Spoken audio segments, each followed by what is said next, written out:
Ladies and gentlemen, what is up? I hope you're having a killer day. Let's get into the business side of the house. This episode of the podcast is brought to you by ExpressVPN. Now think about this for a second. Does it make sense that the same company that controls half of online retail also is able to passively eavesdrop on your private conversations at home?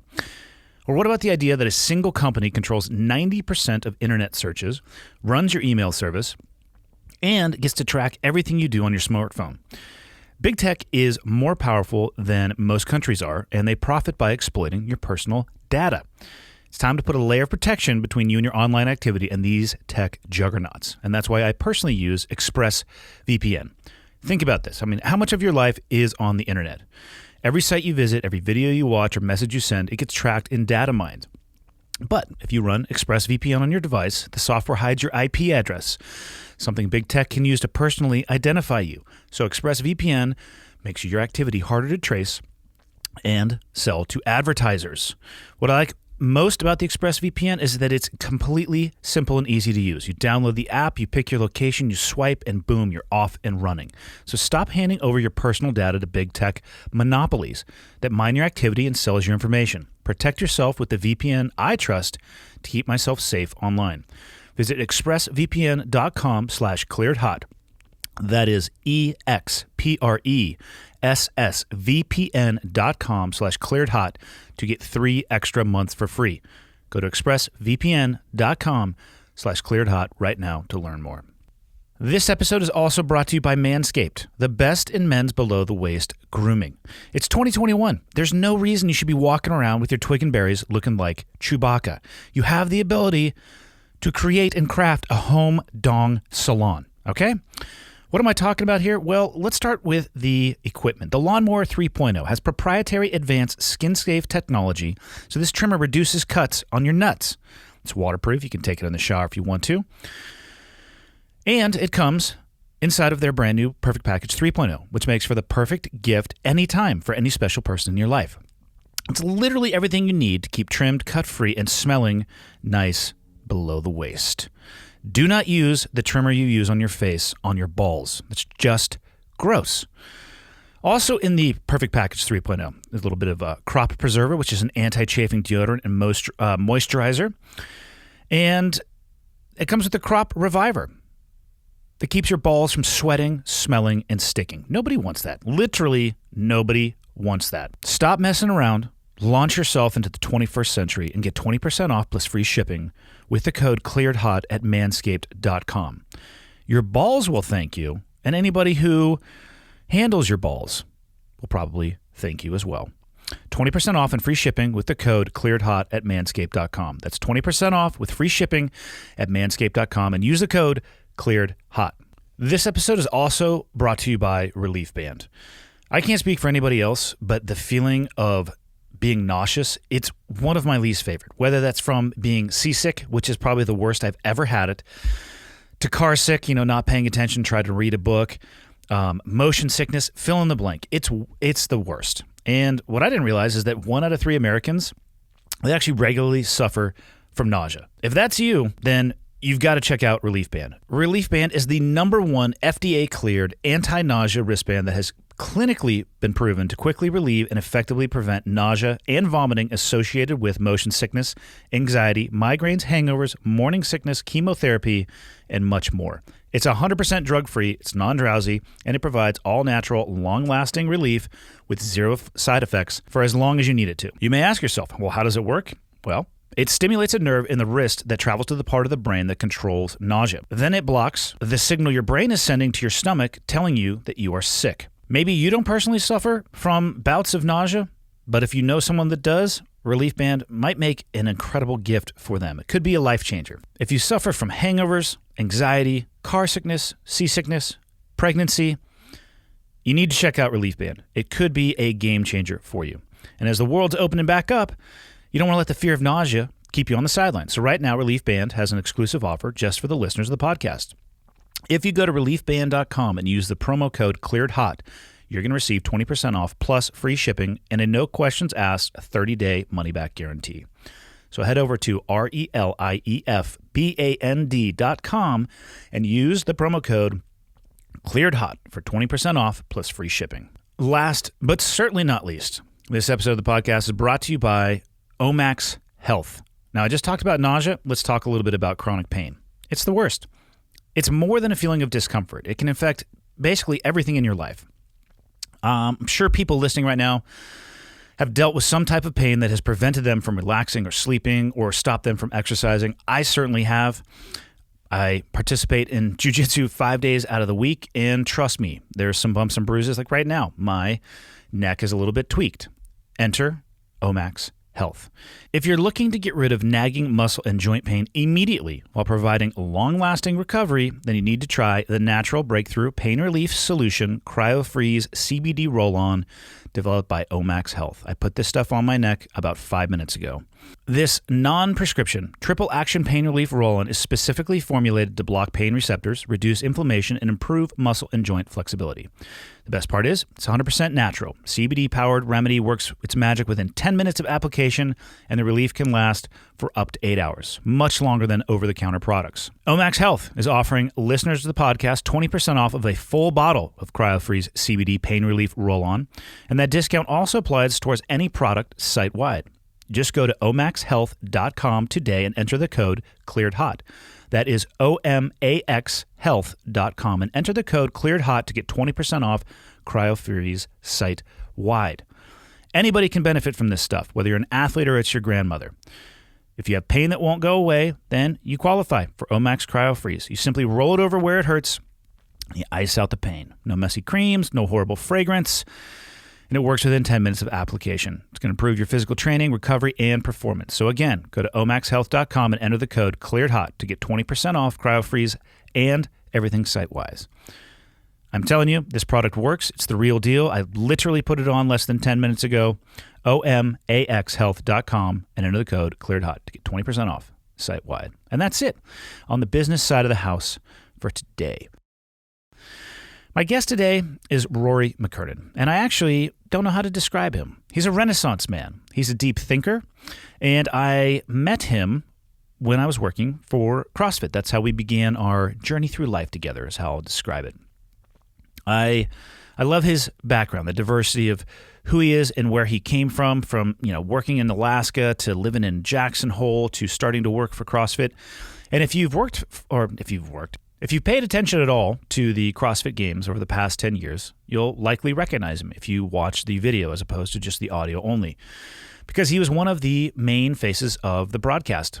And he started with me in the CrossFit world on the training side of the house and transitioned over to the media side of the house, a very different path. And it was an interesting run, I think, for both of us. We talk a little bit about that, but more about just life in general. It's what I love the most about hosting this podcast, is that I get to sit down and reconnect with my old friends and talk about them, because that's what's interesting to me. So I'm going to shut up. Episode 172 with Rory Mckernan. Enjoy. Okay, got the red smoke. Gun run, north or south, west of the smoke, west of the smoke. Okay, copy, west of the smoke. I'm looking at danger close now. Come on with it, baby, give it to me, I need it. You're cleared hot. Copy, cleared hot. I have only one question for you. Are you ready for this? Hit me. What kind of bad decisions did you and I have to make to end up sitting here today talking to each other? What a blessing, man. I would say that there was a series of bad decisions we both made in our lives, but none of them, we're not being punished for anything. We are truly, I feel very blessed to be here.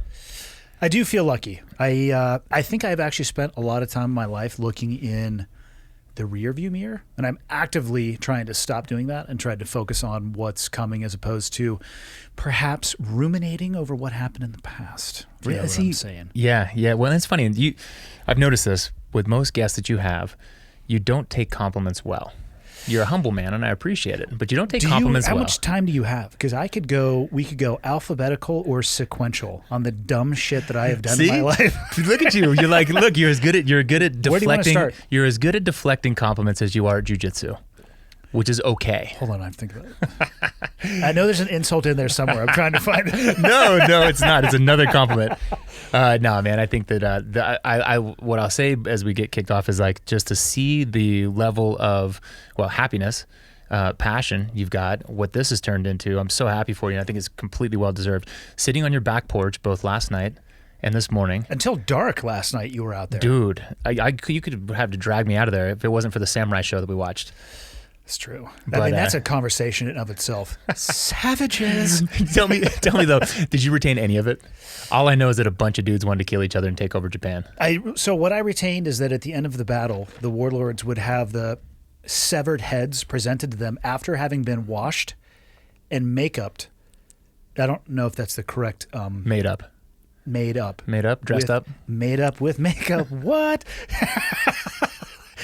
And they would come and they would have a parade of basically soldiers holding the heads of their enemies with a sense of like, fuck yeah, we killed you. And also, thank you for being such an awesome opponent. Very not acceptable in 2021. That's not how we roll anymore. No. Or at least you can't pass that along to the public. Yeah. But that's not even what I mean. I remember that part, but like if you ask me about one name or one province or one actual political thing that we had that happened, zero retention. I can tell you the wave tops, a couple people wanted to have all of the power and they fought each other over it. Yes. That's Japan in the 1500s. Yep. And also every country and nation at some point in their history. And then guns showed up and it wasn't even fun to watch anymore. Seriously. Yeah. But they were shooting those guns from about 20 feet away, which is really drastically underestimating, I think, the impact that type of weaponry, black powder perhaps, could have on the battlefield. Like I said to you last night, I actually cannot fathom squaring off with somebody at sword distance. Oh, dude. With a, like, you know that if you sneezed on that blade, it would cut you somehow. Oh, like, yeah. so sharp. And you're both just shing. Like, Well, and homeboy behind you might get you too. Like that was the one thing I took away was that was the definition of, that's where melee came from. They called those battles melees because it was just chaos. They were like, there were things flying through the air. There was clangs and bangs. There was people with war cries. There was people crying out because they've been stabbed through the heart. And there you were just clanging and banging with your sword. The modern day battlefield is defined from an audio perspective largely by ballistics, explosions, bullets. In the death more often than not will occur at a distance and quickly. I can't even fathom what it would sound like if you're just in a field of people who are in every form of being cut to pieces. Yep. And just probably not being quiet about it. And on the flip of that, if I ever did happen to be in close quarters combat, which just for the viewers that don't know, I have zero military history. But if you were the dude who was carrying a katana blade, how terrifying would that be for the other side? I don't know, man. It's a different headspace. I would have probably been a guy who raked gravel instead of unhinged the katana. You know what else I took? The katana was designed to strike as coming out of the sheath. Like, that stuck with me. Yeah. And I also appreciated the CGI of the splattering blood everywhere. For sure. Even on the map. Even it was just sort of like, we're going to change scenes, blood splatter. How the hell did we get on this? We're just talking about the night. You could just talking about Montana. compliments. Yeah, we can skip the compliment issue. Here's a question for you. Yeah. Are you doing right now with your life what you thought you were going to be doing when you grew up? Like, is this the expression of your dream? Zero chance. not 0-0, but I guess like this is what the beauty of your podcast is. We'll draw it out. Certainly no, but I also, when I look at the scope of it, I do like the sequence in which I really got a lot of fucking around out of the way early on. And at the time, or even now, sometimes when you're like, last night I said, man, I'm jealous. And you were like, don't be jealous, just create your own reality. For a long time, I created my own reality that I really enjoyed, you know? Yeah. Ski bummed, fish bummed, traveled around the world. Yeah, you've done actually some really cool stuff that before we got to this table and sat here, even before you and I met working for CrossFit, I mean, like you had done some really cool stuff leading up to that. Yeah, and I can at least, that's a feather in the cap. And then, you know, look, life's funny, right? So sometimes you're like, well, should I have been building XYZ at that time? Or should I have been, you know, working in the coal mine so that when my kids were born, blah, blah, blah, blah. But that is a very bizarre analogy. I don't know why you came out with coal mines, but should I have been pushing paper? Should I have been? Get the black lung. Should have been doing TPS reports. Get the black dung down there. Should I have been doing something else? Like you're saying, looking in the rear view. And I think it's easy to regret that kind of stuff. But what I do look back on is some of those examples that you gave you, like there were high-powered people that I was their guide for fishing, and there were senators or there were CEOs, and they were like, damn, man, I wish I would have done this when I was your age. So I have to remind myself of that. If I'm ever not where I want to be exactly, I'm like, yeah, dude, but those were good times. Jealousy is an interesting, to go back to Japan, it's an interesting blade, right? Mm-hmm. It's definitely two-sided, but it seems like it cuts the holder both times on both sides. Like it trust me, there's been times in my life where, and actually, you know what? I probably struggled with jealousy at times in my life, because what's the easiest thing to say? Like, why does that person have that? Yeah. You know, why can't I? Letting that go and actually being able to be happy for somebody else's success is a skill that I haven't learned until recently. Yeah. And I'm not a self-help guy, and I'm not even good with quotes. Like I couldn't really like readily hand them to you. But one that I do love is the comparison is the thief of joy. And I will write that and just look at it all the time, because especially in the age that we live in, dude, it's like, Andy Stump's life is perfect. Let's scroll to Instagram and see what somebody chose to tell me about their Yes. life, then compare my happiness with their likely artificial happiness. Okay, here's a question, because you and I both, I think we have similar feelings on social media. It is a part of what we do. It's not a part of who we are. Like, it's a game that I'm willing to play, but let's be honest, it's a game. How many people do you know, we'll leave all names out of this, that have a persona that is very uplifting, very happy, and in real life, that's not exactly the way that it paints itself. Countless, Yeah. and they're rewarded hugely for it, right? Yeah. And again, like the same, I speak out of both sides of my mouth, because I don't fault them for it. They're playing a game. They know That's what right. game they're playing, and they're monetizing that game, and I can't fault them for that. Where it gets weird for me is where it starts changing other people's lives in the pursuit of that, because they don't realize it's not real. Yes. That's where it can get dangerous. And I also, having said that, I'm not smart enough to figure out the solution to that. There is no, I mean, it's virtually impossible, right? And it gets more difficult, and the math gets foggier when you go downstream, and you're a father. My kids are younger than your kids, so they don't have phones yet, but they want them, and they want to be TikToking, and they want to be Instagramming, and like explain. It's funny trying to explain the concept that we're talking about, which is already kind of difficult to articulate, and you try and tell that to a 10-year-old about like why likes and all the kind of invaluable stuff doesn't actually matter.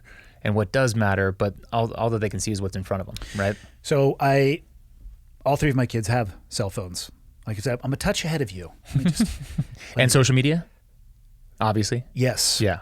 Let me just tell you what's coming. Once upon a time, my children were innocent. And then, no, it wasn't the phones that, you know what I found? It's interesting looking from a parent and realizing that every day that goes on, I have less relevance in their life, and their social circle has more. Yeah. Which is fair, because I look at my own life, and FOMO is real, right? Fear of missing out, of being with your friends. Like, I get it. I live that age, and I have a much greater appreciation for the patience that my parents showed me now. But their social circle, you know, what cracked it largely for my kids is they would come and say, well, all of my friends have a phone. No doubt. Okay, cool. Yeah, and I want to be able to go. It's like they actually had some really smart articulation of their. I want to be able to go and have sleepovers, but also check in with you, Dad. I'm like, oh, that's so sweet. And they came up with that because they Googled it, Yeah. and somebody had already written an article about how to tell your parents that you need a cell phone, right? That's so sweet. Yeah. Let's go to the AT&T store, because more bars, more places. And then, you know, social media. All three of my kids, my oldest and middle have Instagram, and Snapchat is just the jam at people their age. I don't understand it. That's why they like it.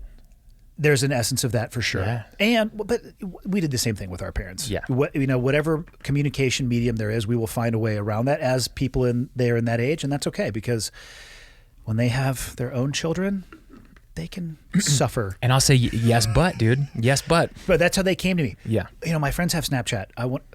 And then once that door is open, I don't know how you put it back in the box, because I've had all those conversations with my kids about likes, and even engaging with people, investing energy in people that they don't know.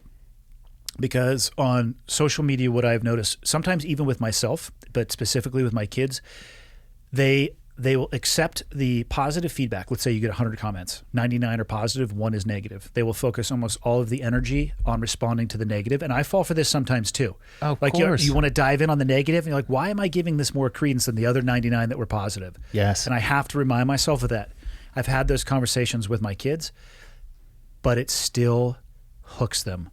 They are insidious and addictive. I mean, there's studies, right? There's reasons why, and yeah, it makes it all the much harder. We did it, so yeah, we're not there yet, but we did do. I caved and got my 10-year-old Fortnite last year. I'll get him an Xbox and let him play Fortnite, and there's two sides to this, but the first side is he's so sucked in. It's like, it's not even a friend thing. It's not even like a Snapchat or interactive thing. It's all he wants to do. And the other side is like, shit, if this is what he's going to be into, eventually I have to get on board and at least try and find some connection there, right? I can't force him. He still plays sports and he still gets outdoors all the time. He's a great kid. But this is by far what he's the most interested in. I suck at it. Do you ever play Fortnite? I refuse to play first-person shooter games because I don't agree with a world where you can jump and spin around in the air 360 on full auto and hit things. I just refuse. I cannot do it. Yeah. As a human being, it grates against my moral compass to the point where I will throw the remote, because I played Call of Duty with my sons. Yeah. And we would do the, like 5v5, and they were fucking me up. And I'm looking. You're like, here, put this weapon in your head. Goes, we're going out back. No, I'm like, paintball guns. I'm watching I'm like, first off, they were watching my screen like cheating little bitches. Because they would like go and maneuver around and hide, and I was watching like, you son of a bitch. But their tactics were trash. They were unacceptable. They weren't clearing their corners. They weren't taking their responsibility. They were confusing cover and concealment. I can't handle this shit. Right. I can't fucking handle it. Not my son. Not in my game. And here's the thing: they were winning. Yep. Like they're bouncing 40mm grenades off of walls. I'm like, that's not how it works. Yep. That's not how it works. They're like, whatever, Dad, it's 10-0. I'm just like, you're grounded. You're grounded, and I'm burning this fucking console. Like I could be grounded all day, but I am the winner. They crushed me. And you're a boomer. Yeah, so I couldn't. That wasn't a word yet when I was playing them. I actually had to look that one up because I heard people saying, and that's another thing. It hurts, dude. It hurts when your 10-year-old use that in context. You're like, oof. Another thing you'll find on social media with your kids is that they have abbreviations that you and I don't know. Mm-hmm. And so, thankfully, I know how to use Google too. I've legitimately had to go on there and, like, my daughter will text me something, and I'll have to go onto Google to figure out what my 12-year-old daughter is trying to say to me. And most of the time, it's sweet and a very, she's just abbreviating because she can, she can do that. She can do that, and I'm like getting the encyclopedia out to try to figure out how to communicate with my child. We have, what's funny is in context, like, so I'm working with, I'm going to call them kids, I'm working with kids who are basically the same age that I was when I started my career with Tony Budding at CrossFit. How old are they? And it's weird. 23, 24. And you're 39, right? Yeah, I was 28-ish when I started working at the media office. But it's a weird shoe on the other foot, dude. Like to see that flip and literally they're talking about things culturally where you're like, hey guys, what you got? Tell me what's happening. Do you feel 39? No. And that's the thing. Dude, is like, I'm 43. Yeah, right. Isn't that weird? I mean, obviously I look like a maybe 19, chiseled features. I mean, jet black hair. I dye it gray. It's not natural. Little salt and pepper. Yeah, no, it's annoying how quick stuff goes, man. We were talking about it yesterday. For me, it is kids are the better benchmark because yes, I don't feel a day older than I did when I was 25. Maybe my body does at times. A couple more aches and pains for sure, but in my brain, I'm still just out of college. Yeah. But yeah, you see a kid like grow both physically and mentally, and it's so obvious and apparent because their benchmarks are just like, I can talk, I can read, I can I can argue with you. Now I'm logicking and I'm beating you. I'm kicking your ass in whatever game you said. No, they're not because I refuse to play. but I could if I wanted to. Yeah, it's the Snapchat one is funny because you're like, yeah, they're playing the same games we did, but they're not because all you could really do was like kind of try and pick up the landline real quick because you knew your girlfriend was calling, but mom could still pick up the other phone. Yeah, Snapchat's like it's a whole different ball game. I also couldn't send porn over Snapchat, and for parents out there who are listening. If you are not keeping tabs on what your kids are doing online, let me tell you from my own experience with my own kids, do it. Yeah. Be intrusive. Be the parent that they're upset with you about. And if they're really resistant to you having a look at what they're doing, perhaps that's an indication that they're doing something they shouldn't be. No doubt. I get the temptation. Can you imagine? Go backwards to you being 17. And you had access digitally to the amount of information that they do, Game over. Do you know my Google search history would have put me in fucking federal prison? and by the way, like all these, when I see these Instagrams come across, and it's like, I don't know, some of the ones that just basically show drunk college kids doing stupid stuff. I'm like, thank you God that like this did not exist when I was young and dumb. I remember I had my high school library or the city library. That's the danger that I worry about so much is that connectivity that they have. Hold on. What was about to happen to the library? No, I mean, like, how did that thought lead to the library? When I wanted to look up messed up stuff, things I was the curious. Life cycle of the monarch butterfly. Yeah, sure. We can call it that. What were you going to find at the public library? I don't know. I wanted to look at titties probably, and I couldn't find any in the library when I was 16 or 17 years old. Sub-Saharan African boobs. Yeah, you're looking at. Sorry, carry on. Yeah, you're looking at some. Your library was different than mine. Some weird looking ninnies. You never know, man. But have you ever seen Quigley Down Under? Of course, I've seen Quigley. Down Under. I just showed it to my kids. It blew their minds. Powerful mustache, Tom Selleck. Powerful mustache, but also like a lot of Nat Geo type boobs that they weren't ready for. Oh, that's right, because it took place in Australia. Yeah. With the Aborigines. Continue. Yeah, I mean, all young men at a certain age start having questions. Mm-hmm. We had encyclopedias that I still remember being delivered per year. There were no boobies to be found in there.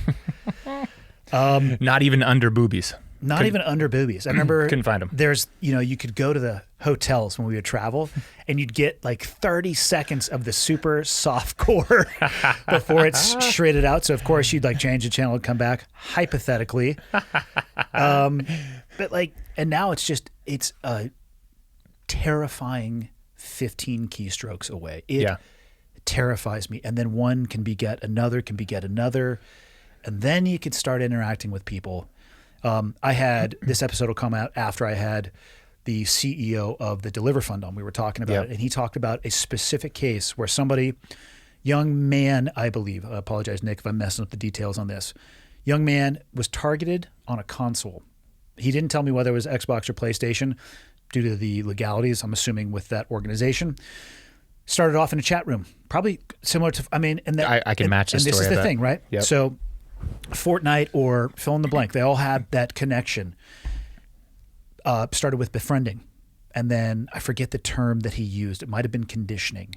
And eventually it's like, oh, hey, buddy, I'm in town.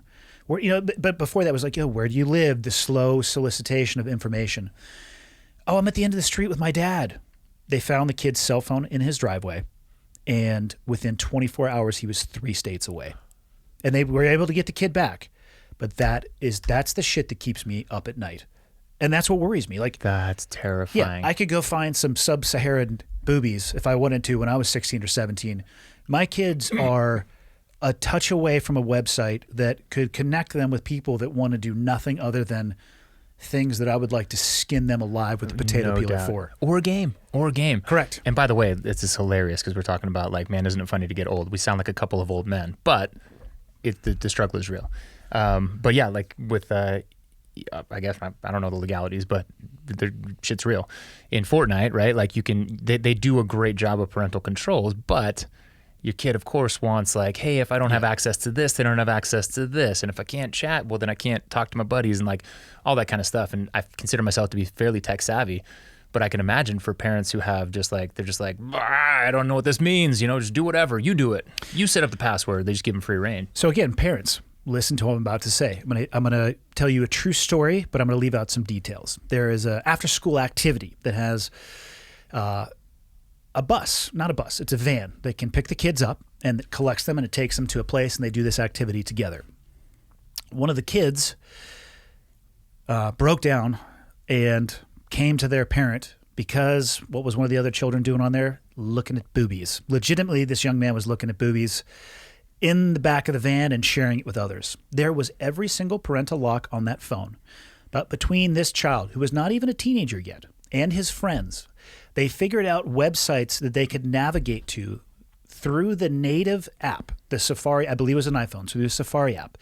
So they would log into a different browser and then a different browser and found ways around the parental control. So however smart you think you are as a parent with these devices, we're working with people I mean, you could throw an iPad out in front of a child, and within 5 days of not teaching them how to use it, they'll probably master it. For sure. So, I mean, I hate using the chess analogy, but don't think that just because you have the parental controls on, you are safe. Right. And so, and therefore, really the only real way to kind of combat or at least prepare them is teaching them decision making as opposed to just like rule following, right? Because you can calibrate their moral compass. Because you can still fit all that stuff out. You can still understand exactly what kind of roadblocks you need to put in place. So technologically they have to get around them, but ultimately it's like if they want to get there, they're going to get there, right? And you're there for what, 1% of the tough decisions they make in their life. Like they're not coming to you to say, hey, should I smoke weed? Hey, should I drink? Hey, am I going to have sex? Hey, all these decisions.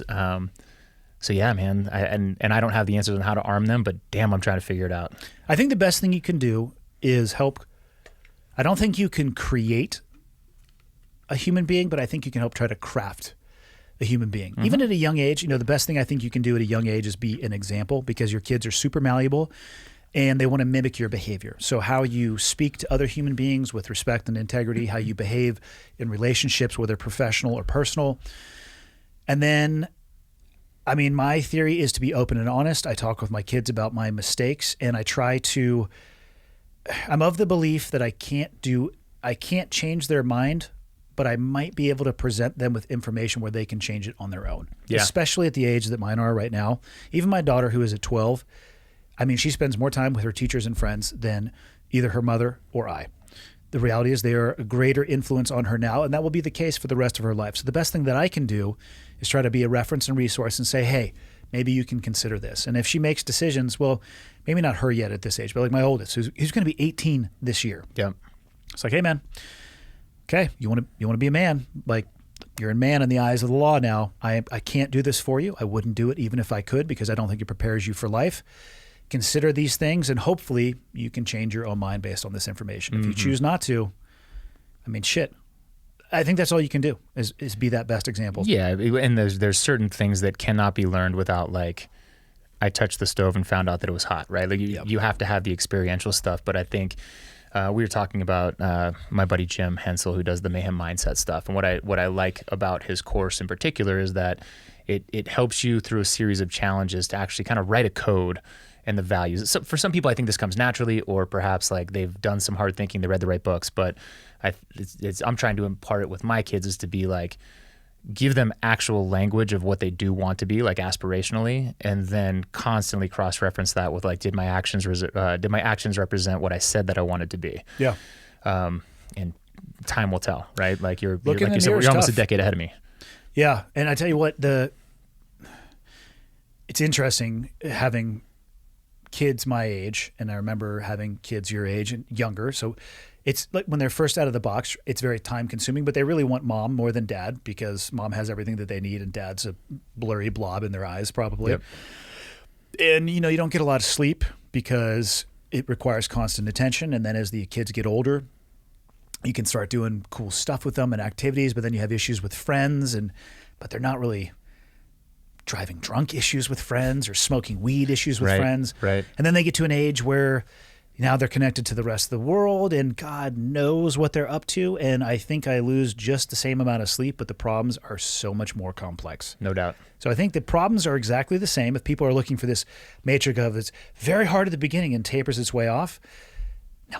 Yeah. That's not how it works. No. And it's hilarious to think that you can like move to the right place, go to the right school, be in the right community. Like those problems exist, man. I was in upper middle class America in just outside of Austin, Texas is where I grew up. And there was plenty of drugs. There was plenty of problems and trouble for kids to get into. That's right. Yeah. What did you want to do when you grew up? I didn't ever want to grow up, I think is the problem. It was That's fair. Yeah. It certainly in my post college years. Well, I'd say this: if I'm being truly honest, like as a young man, I wanted to be a professional athlete, wanted to have some sort of esteem, or I wanted to be the best at something, and I was way into athletics. Which sports? So I went to I was into football mostly. So I went to a high school that Shocker, Texas. Right? It is actually a national pastime in Texas. It is a national pastime in Texas. My high school was the most winningest team of the 1990s. So when I was a freshman, Drew Brees was the quarterback. They won state. No way. Correct. Yeah. And that for the entire decade of the 1990s, we didn't lose a district game. And I think there was probably three or four national championships. And then after Drew and long after me, Nick Foles went there. We're talking about thousands of people in the stadium. They inherited UT's. We should talk about the high school stadiums in Texas, bro. So there's a high school football stadium here in Kalispell. Yeah. Maximum capacity maybe 46. Right. And we were talking to my high school was probably 4,600. That's what I'm saying. Even at that time. They had a jumbotron. We had a jumbotron, dude. I've driven through Texas. I've done some events at high schools, and I'm like, is this a college? Like, do you guys as a college come and play here? Full oval. Like, I'm like, what the fuck? Dude, every time we go back to Austin, my wife, she's like, all right, hey, so when are we going to drive by the football stadium so you can show me again? Like, shut up. Jesus, man. You shut your mouth. But it's eye-opening. But yeah, man, it's real. It's funny when, I guess when I was a senior is when the movie, I read, wow, I'm going to blank out on the Permian Panthers book about high school football. Friday Night Lights, I guess, was what it was. Yeah, Friday Night Lights. I read that book multiple times growing up, but the movie came out when I was a senior, and I was like, it's really not too far off. It was like extreme favoritism towards the athletes. Everybody in the small town was a fan of the football team. You got away with more shit because you're on the team. Anyways, it was a beautiful, wonderful experience in my life. But so I went from there to USC. Had kind of an invited walk-on status, but what position did you play? Let's get into the details. Man, I was on offense until sophomore year. Then I switched to defense, and I was an outside linebacker, but I was fast. So we played a lot of pass coverage in the particular defenses that we ran. So I was more like a strong safety / defensive end. Okay.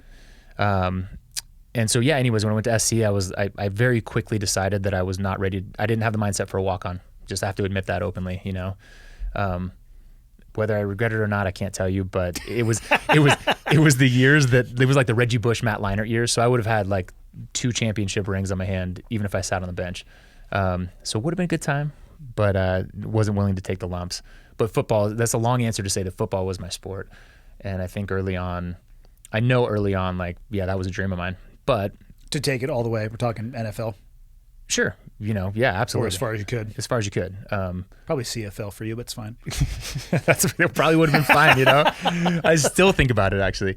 Have you Sean Payton? Did you ever link up with him, the New Orleans coach? No, I think I had left by the time he was coming around the CrossFit world. Okay. Yeah, man, he'd be a great guest. Is he really cool guy? His story was he got into fitness and particularly CrossFit, lost a lot of weight. Yeah.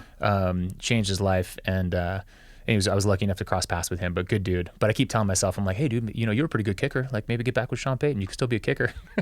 Is he still coaching? Yeah. Okay. That's how much I follow football. Yeah. I'm aware that there was a large game recently that. Well, see, Breeze said this is his retirement year, so he's gone from the Saints. Okay. Theoretically, but Sean Payton is still there as the head coach for now. Okay. Yeah. What'd you study in college? International relations. IR. IR. What did you relate to internationally? Here's a regret. My brother took a different road. My brother took a year off before college, and he came back with like just a super clarity on what he wanted to do. And I'm going to recommend it to my kids. It's like, if they don't play sports. Yeah. I was like, well, I'm going to play football, so there's going to be no gap year. I got to go straight there. And I just didn't take the decision seriously, and I got a really, really expensive education that I never used. And shout out to my folks for like supporting it, but it was, I don't know that I would recommend it to kids these days. I'm like, there's so many other paths that you could take if one, you don't have crystal clarity on what it is that you want to do, which I think that it's really difficult for most 18-year-olds to have, unless that's some sort of a talent, like artistically, like music or, art or something like that. But if you know at 18 that you want to be an architect, like, God bless you, but it's just not my life. That's one thing I think I would change. I see that often, the pressure. How many times do you think kids get asked, what do you want to be when you grow up? Yeah.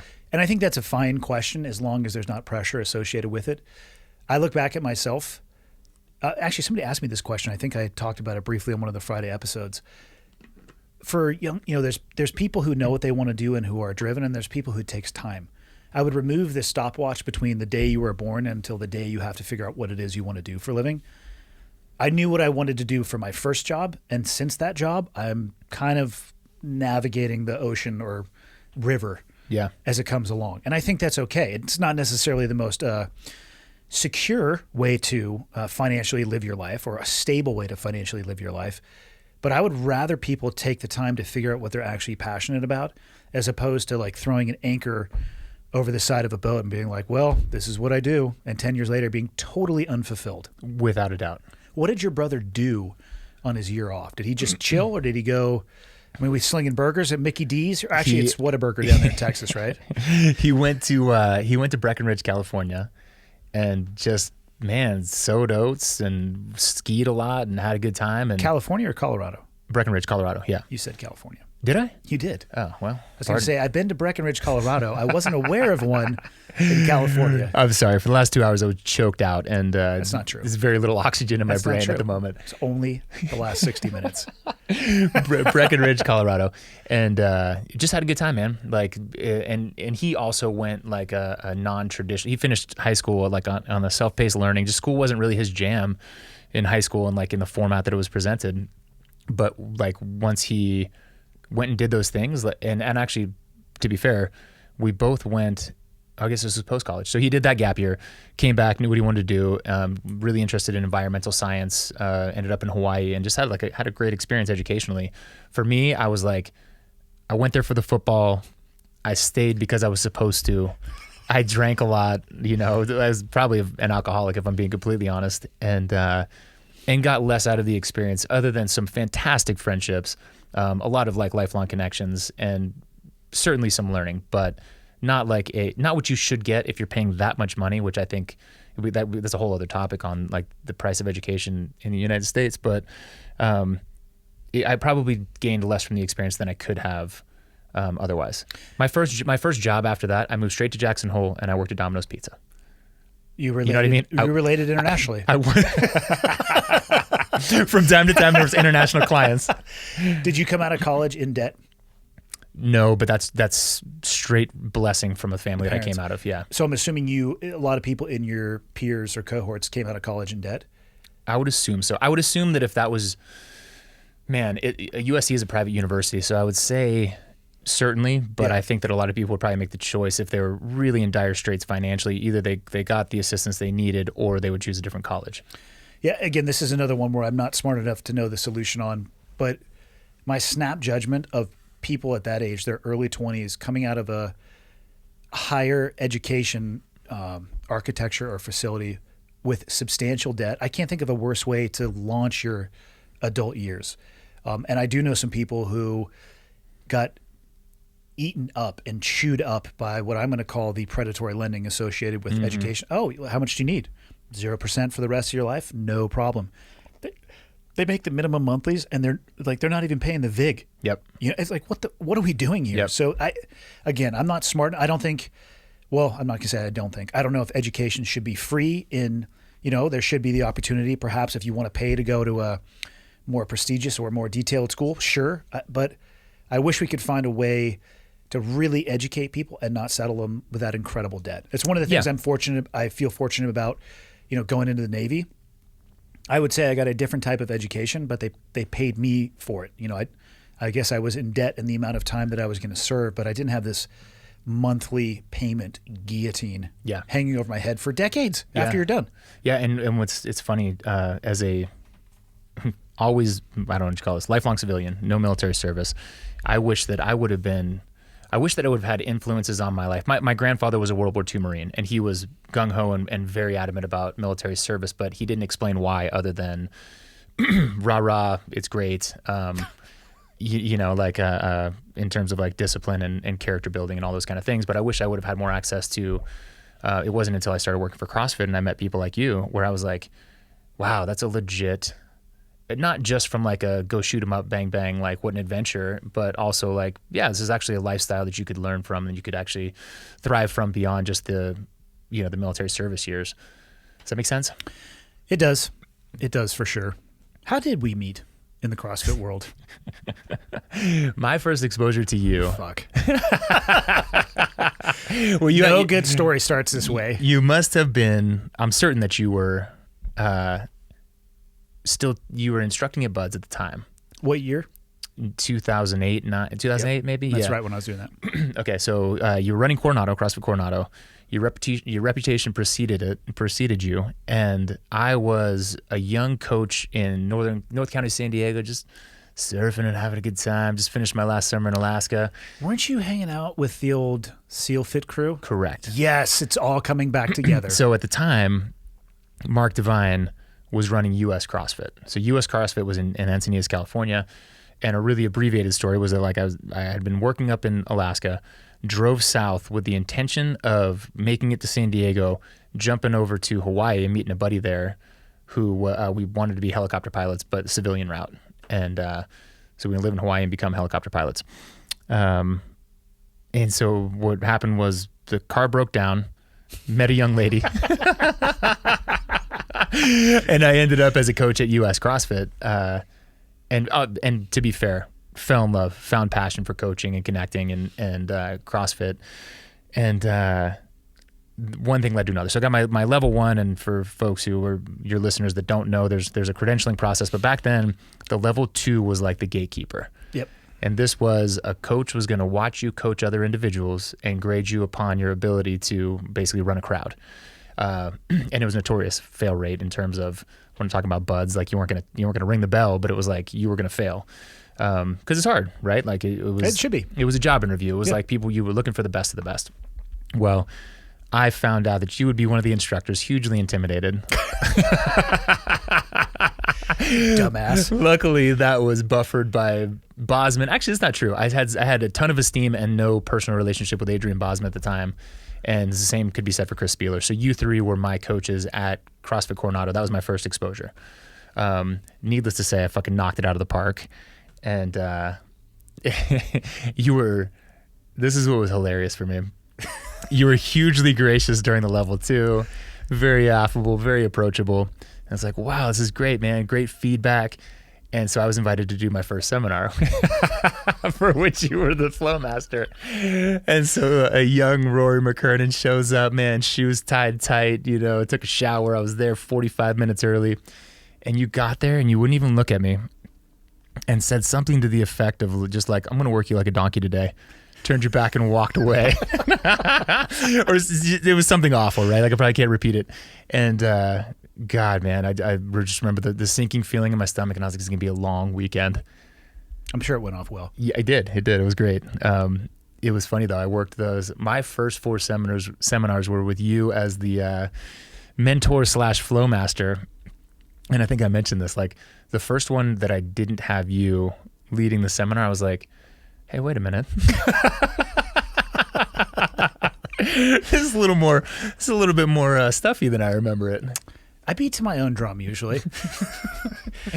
You're the first piece of feedback I got from it was Todd Woodman, and it was the first seminar I worked that was not under you. And you can just picture how the seminar had gone when he sat me down on Saturday, and he was like, "All right, so shoes, you should wear them at all times."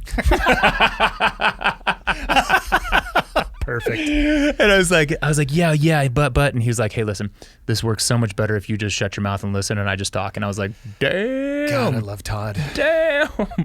And he was so great at just cutting into your core with the truth, the truth and making you better. Yeah. But I did everything wrong at that seminar, and I blame it on you. That's fine.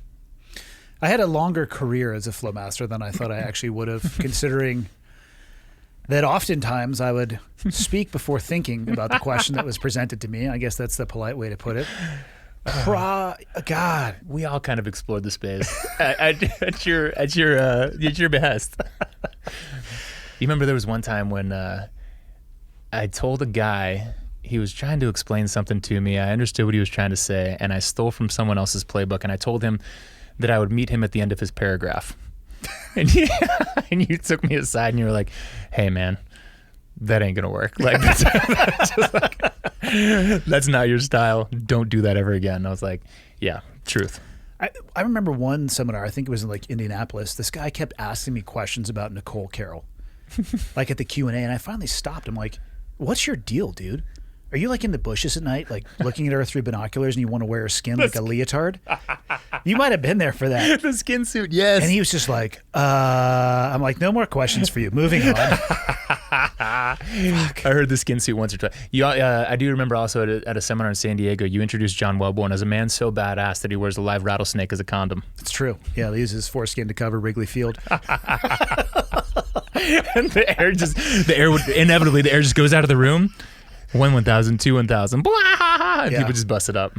Luckily for you, because you would usually mouth the words, I'm getting fired for this. Probably. Yeah. It's an uncomfortable place to be when you, first off, when that comes out of your mouth and then you realize you said it after it came out of your mouth.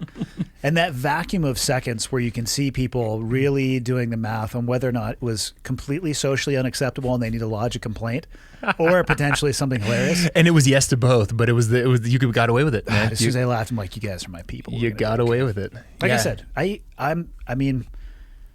have some friends now who've traveled around and they've encountered people that listen to the podcast and like, hey, what's Andy like? And I always tell them, like, I don't have the time or energy to have an alternate personality. Like, this is the way I am. You can attack. I will tell you what I'm thinking, whether or not you want to hear it if you ask. It's the truth, man. Yeah. And if I have something super fucked up in my head, I can't keep it in.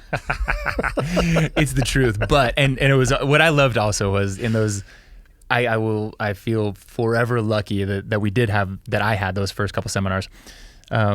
Because you do also have a gift of presentation. I know you do public speaking still. I don't know what that's like, but that's where I actually polished my ability to do public speaking. Yeah. I had done none until becoming a BUDS instructor, which is you're in front on a podium with an audience that has to pay attention. So it's actually a really nice warm up. Yeah.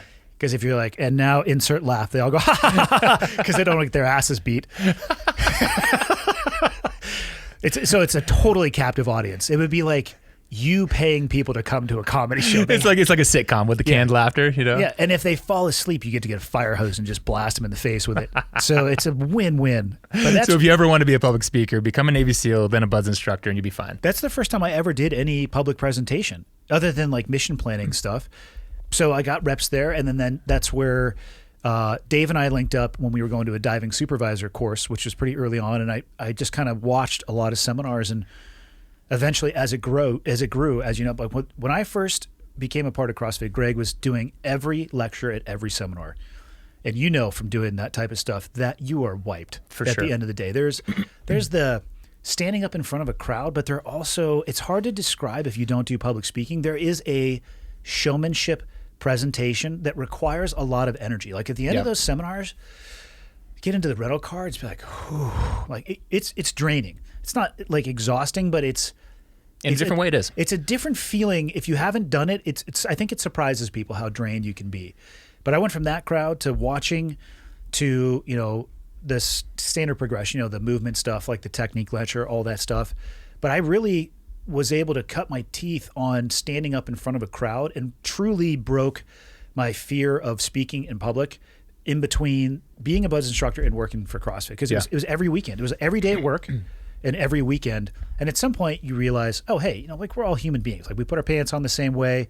It's okay if you stumble over your words occasionally. We all and people are far less critical of you than you are of yourself. That was one I had to get over. Like in my head, you could say 99.99% of everything you wanted to, but again, I'm focused on the one word that I stumbled over. Yeah. It's amazing to me how much energy I would put into that versus like, dude, you actually did an okay job. Yeah, but that's where that's where being the best comes from, right? And I think there was what I loved about, and again, like I think that you're right, that I didn't have the BUDS side of things, but being introduced to the level 1 seminar staff was, I would pick, and I don't have as much exposure to it now, but I will tell you 5-10 years ago, I would have taken any of those people and put them in front of camera, like for the stuff that we would do for any of the media things, because it was a good training circuit, and it was a good culture of wanting to perform with the person to the level of the person who was next to you. Yeah. Right.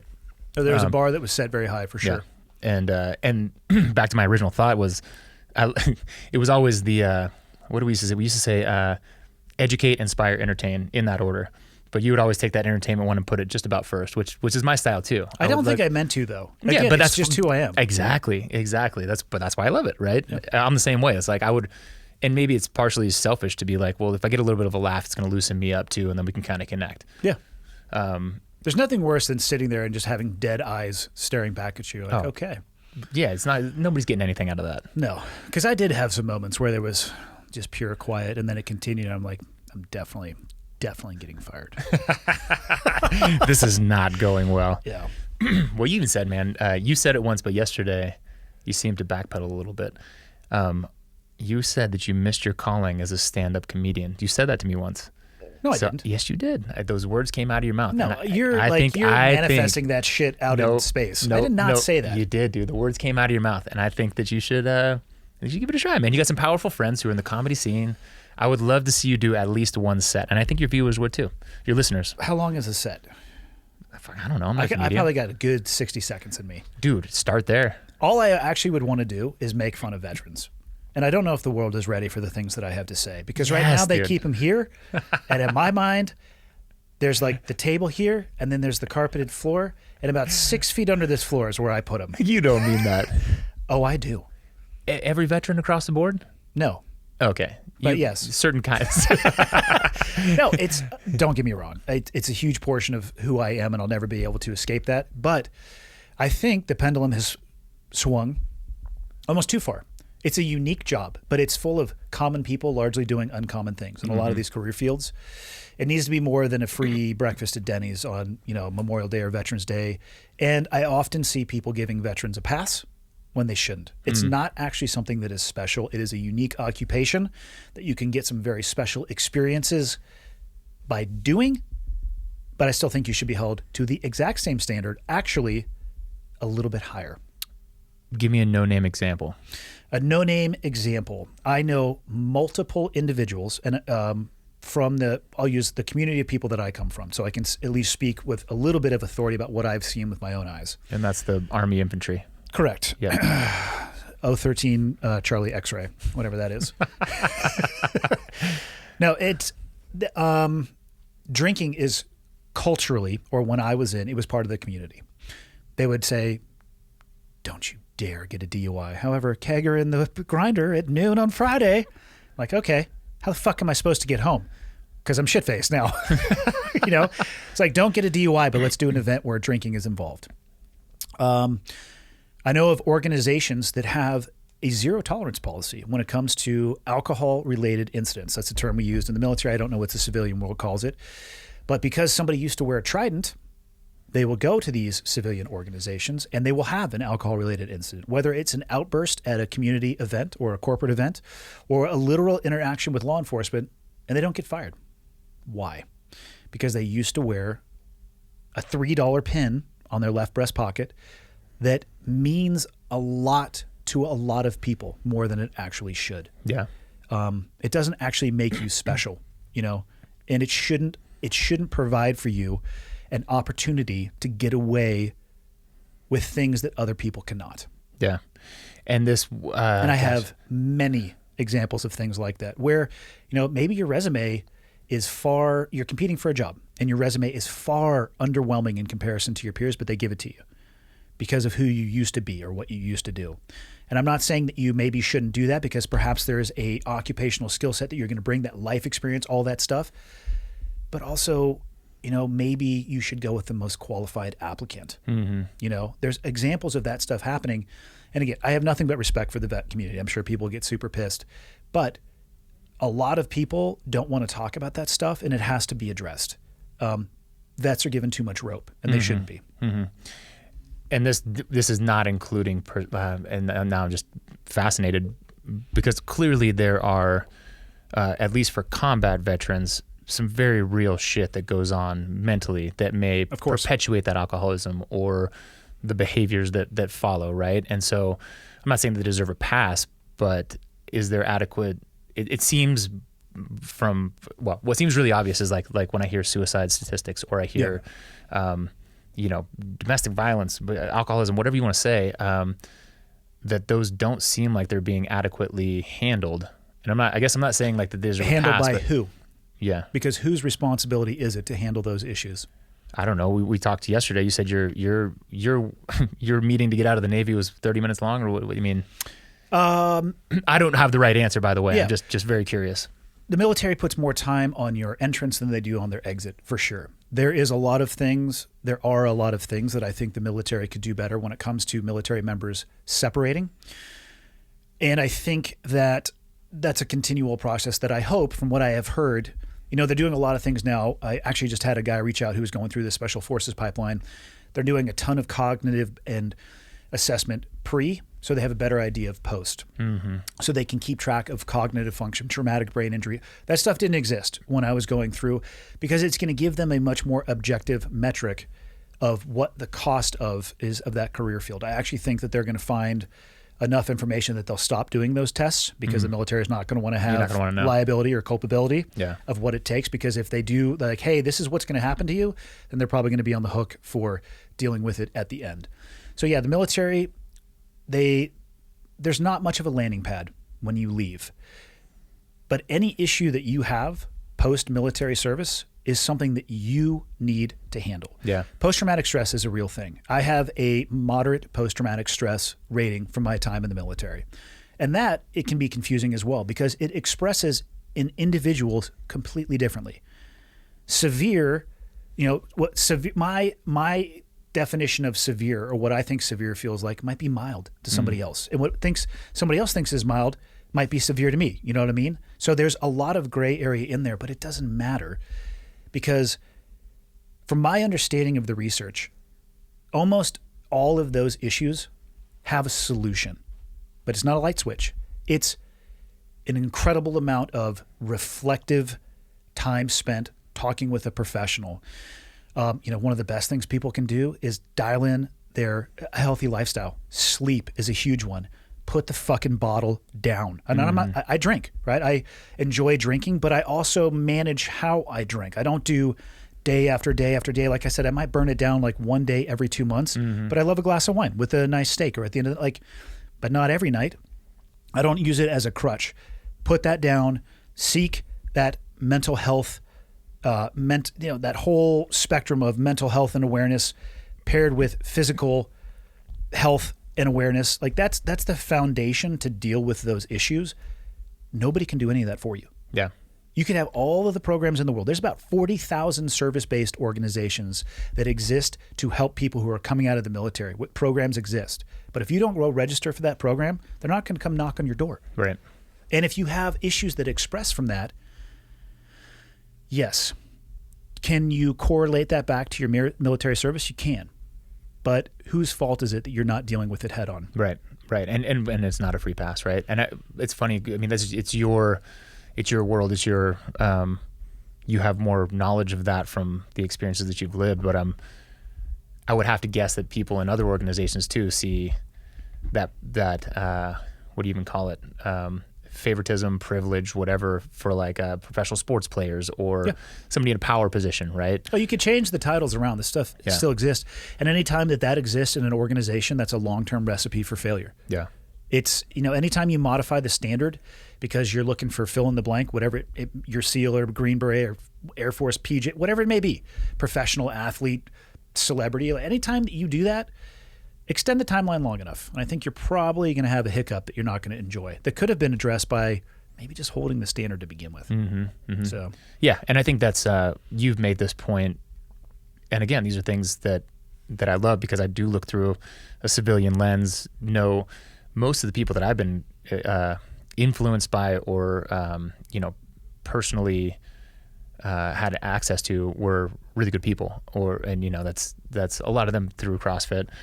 But you do kind of get this glow of, SEAL team guys, like, man, they're all amazing, great people. Oh, I can introduce you to some that are not. Right. Well, that's my point is that like you do a great job of explaining like, hey, at the end of the day, like we're all just people. We were talking about it when like kids grow up, they recognize, wow, okay, maybe my parents weren't such assholes. They were just people trying to do life.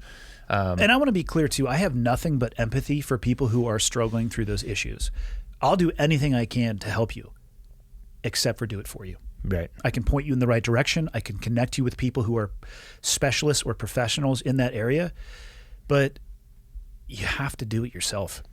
There's no recipe that doesn't involve you doing the hard work, and that sucks for people. Does it surprise you like I've heard time and time again, like that the people coming into buds, you're surprised sometimes you're surprised like which ones make it through. Are you surprised which guys that you served with where maybe issues do manifest more heavily than others? Like, or was it kind of clear? Does that make sense? That's a good question. Everybody, when I talk about stuff like this, I talk about it in the perspective of cups, right? So we have a coffee cup or a to-go coffee cup, an actual coffee cup, an Nalgene bottle, and all of them have a different volume that they can hold. And just because you make it through buds or that pipeline, that doesn't mean at the end of the day, if you have 20 guys, we have 20 cups that are exactly the same volume. So you can have people who are not really bothered by much, and then also people who experience the exact, you're literally shoulder to shoulder. So you're experiencing largely the same things together. One of them could be an issue that expresses, and another one could be that it doesn't, because they either have a coping mechanism, they're able to relieve that stress or drain out that volume before it spills over onto the side. I'm not surprised. I don't think I was ever surprised or had any judgment because I had issues myself. Yeah. It took you a while It took me a while to understand it, and it took me a while to realize that everybody is on a different scale. Things can affect people very, very differently. And I mean, perhaps like what you're naturally drawn towards, like, hey, jumping out of airplanes or off of cliffs. What surprised me was how quiet some of the people were about dealing with it. That's what surprised me more. It didn't surprise me that people had marks left on them from the things that we were asked to do. It surprised me how quietly some people would deal with it, to the point of not asking for help, to the point of putting a gun in their mouth and pulling the trigger. That is what has surprised me. Yeah. Yeah. And man, I've heard that before, and that it just seems like an impossible, what happens in the aftermath of that? You see people, reach out to somebody, but you're probably saying like, you wouldn't even have known, right? Like that they were going through that. It makes it so difficult. The people that I know who have gone down that path, they had every opportunity to reach out to somebody. And I don't understand suicide. Well, let me take that back.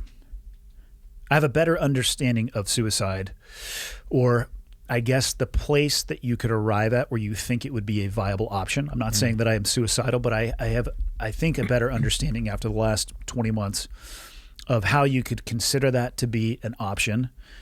And from what I know of the guys that I work with who went down that path, they somehow got to a place where they thought it would be a burden, I think, on other people, or that nobody would understand, like this incredible place of isolation, and they just refused to do so. I worry far less about somebody who reaches out and says, hey, I'm struggling. Yeah. I don't worry very much about that. Well, I take that back. I do worry about that. I worry less in comparison than the person who drops off the grid, completely socially isolates themselves. Pair that with some booze, because that actually is a pretty common narrative. Yeah. With a lot of the guys, and then never says a fucking word. The next thing you know, a group text comes out and you're like, hey, so-and-so just, killed himself. I mean, like I said, I can understand where you could start thinking about that, but I don't understand the decision to actually do it. But I've never been in a place where, where I got that deep down the rabbit hole. Right. So. Right. Yeah. And seems like it seems like there are some, you mentioned a bunch of organizations, but man, what that requires the individual making the first step, right? If they've isolated and they've come to this place where I'm a burden on everybody, I don't want to reach out. There could be a million.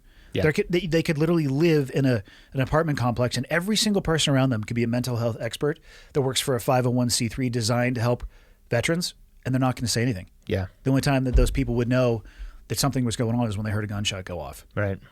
I mean, it requires that individual to take that first step, or to have somebody around them who can literally have an intervention and hopefully drag them, whether they're unwilling or willing, to go and get that help. But then they still have to do the work once they are dragged to that location. Yeah. We started this with favoritism towards vets. I don't know how we got on that. Yeah. Good job, asshole. It's total downer. Total downer, but I think critical. I mean, like, again, something that who does come from a fanboy perspective, especially for special ops guys and military in general. Like, it's good. It's good to hear, first of all, that message that we started with, and then also as depressing as that is, it's fucking truth, man. It's going on. Well, it's not just in the veteran community either. I mean, suicide is an issue. And if you want to scare yourself, do some suicide research on the numbers of teen boys and girls. Yeah. God, especially right now, man. Especially right now. It's horrendous. Yeah. And again, I bounce up on the limit of my understanding and intelligence of having some solution for that. I don't know the path out of it, but it absolutely breaks my heart for somebody at that age with nothing but runway in front of them. Yeah. To make a decision that just, it ends all of that. Yeah. So, real good job, asshole. Yeah, let's end on that. How'd you land on Jackson Hole and Domino's Pizza? Hey, small world. So we just rolled, and Cameron. How'd that go? Well, let's talk about Cameron in a second. How'd that go for you? Why don't you describe your last 2 days? First off, here I'll go broad brush on the canvas. I'll let you come in there and really fill in the details. Rory and I were talking about linking up for a while. He's like, hey, let's snowboard and I'm going to beat your ass on the jiu-jitsu mats. Did I say it? It was a text. All right. It was a text. He didn't actually say it. But he's like, hey, we'll do some jiu-jitsu. We'll do some snowboard. I'm like, all right, temperatures are warmer right now. Snow is going to get trashed. So we decided to double down on the hand-to-hand combat sessions. I'm going to correct you. We didn't decide shit. I got my snowboard in the truck right now. All right. And you told me we're doing a double day today.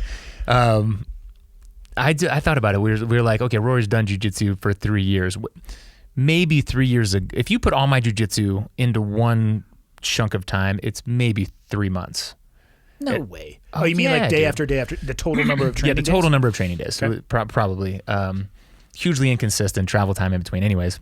Which, by the way, love the sport. What you're saying, though, is, we just came from a class. What would you say, 20, 25 people in there? Yeah. Maybe? Most of those people are probably 2 days a week. Yeah. For an hour to two per those days. So what you're describing is actually very normal for most people. For sure. But it's the same as like, I've told you that I've got 25 skydives, right? Mm-hmm. But that was a million years ago and just kind of quit. Like that's just not the way. It is certainly not the path to being a jiu-jitsu practitioner on a full-time basis or a skydiver for that matter. So how did it go, man? It was, I felt like I was swimming in gravel with someone, just urinating on my face. That's the most unique description. You know what the most humiliating one is when you think that you're in a favorable position, and then the guy just like with all calmness is just like, "Hey, elbow up a little bit, buddy. You're doing okay." You haven't quite sunk it in yet. I'm like, "Fuck you, man!" Like, but it was a blast though. It fired me up. You know what fired me up more than like even my own stoke was how fired up you are for it. You are so fired up on jiu-jitsu. I love it. You go 3 hours straight. Yeah, but we're simulating murder, which is my favorite activity. It is unique in its ability to like measure you up, Yeah. And I can imagine, dude, it pains me to imagine if it was a real life scenario and you'd just be toast. Like the times at which I was like, well, there we go. As I was slowly choking you. This person is taking my life. Full disclosure, Rory got very upset when he was choked. He got a little emotional in his response. I don't know how he thought it was going to go. Does anybody not like? Yeah. Really? Adults. Yeah. You just get tapped out and you're like, that was awesome. I tap all the time. It's not I awesome. do too. I tapped every single time except for but then once. you had a bitchy little attitude about it. I did not. You did. I did not. I give you a little hand slappy thing that we do. You would and make then we went contact. right back to it. You would make eye contact because you were being a little bitch. Same as last night, Just tried to sneak into my room and couldn't make eye contact. That was the clothing optional. So the clothing optional, there's no gi and then there's no clothes. Let's get warmed up for tomorrow. No, I've been fascinated by it. I've been at it for, I think, maybe coming up on 2.5 years. But I've also, to be honest, I have found for myself that I need to do something physical every day. Same. And because of, so the studio we're in right now is a block from one of the gyms. I don't live near the studio, so I use it as a reason to come into town, and it becomes like the pin of my schedule. Yeah. And I crafted that intentionally because I realized early on, like, oh, I like this. Super challenging, suck at it. So that means two things I already love right there. And it seems to be kind of a never-ending learning curve. You're competing with another human being, and you're worked at the end of a couple hours. Like after those sessions, it's like, I feel amazing. Like, you have a challenge for me today? Like, no problem, because I got what I know that I need as a person. Right. I need to sweat every day. And so I make it a priority to there's no accident that the studio is this close. And shout out to Travis owns Travis Davison, both locations, right? As a teacher, man, he was fantastic because we did. So the lesson, theoretically, the lesson was the same yesterday as it was today. Yes. But even like you told me before, but I didn't believe it till I saw it, that it was really like a wholly different class. And that's why I love going back to back. So he'll alternate Tuesday, Thursday, and Whitefish Wednesday, Friday here. It's have you ever given the same lecture twice? Right.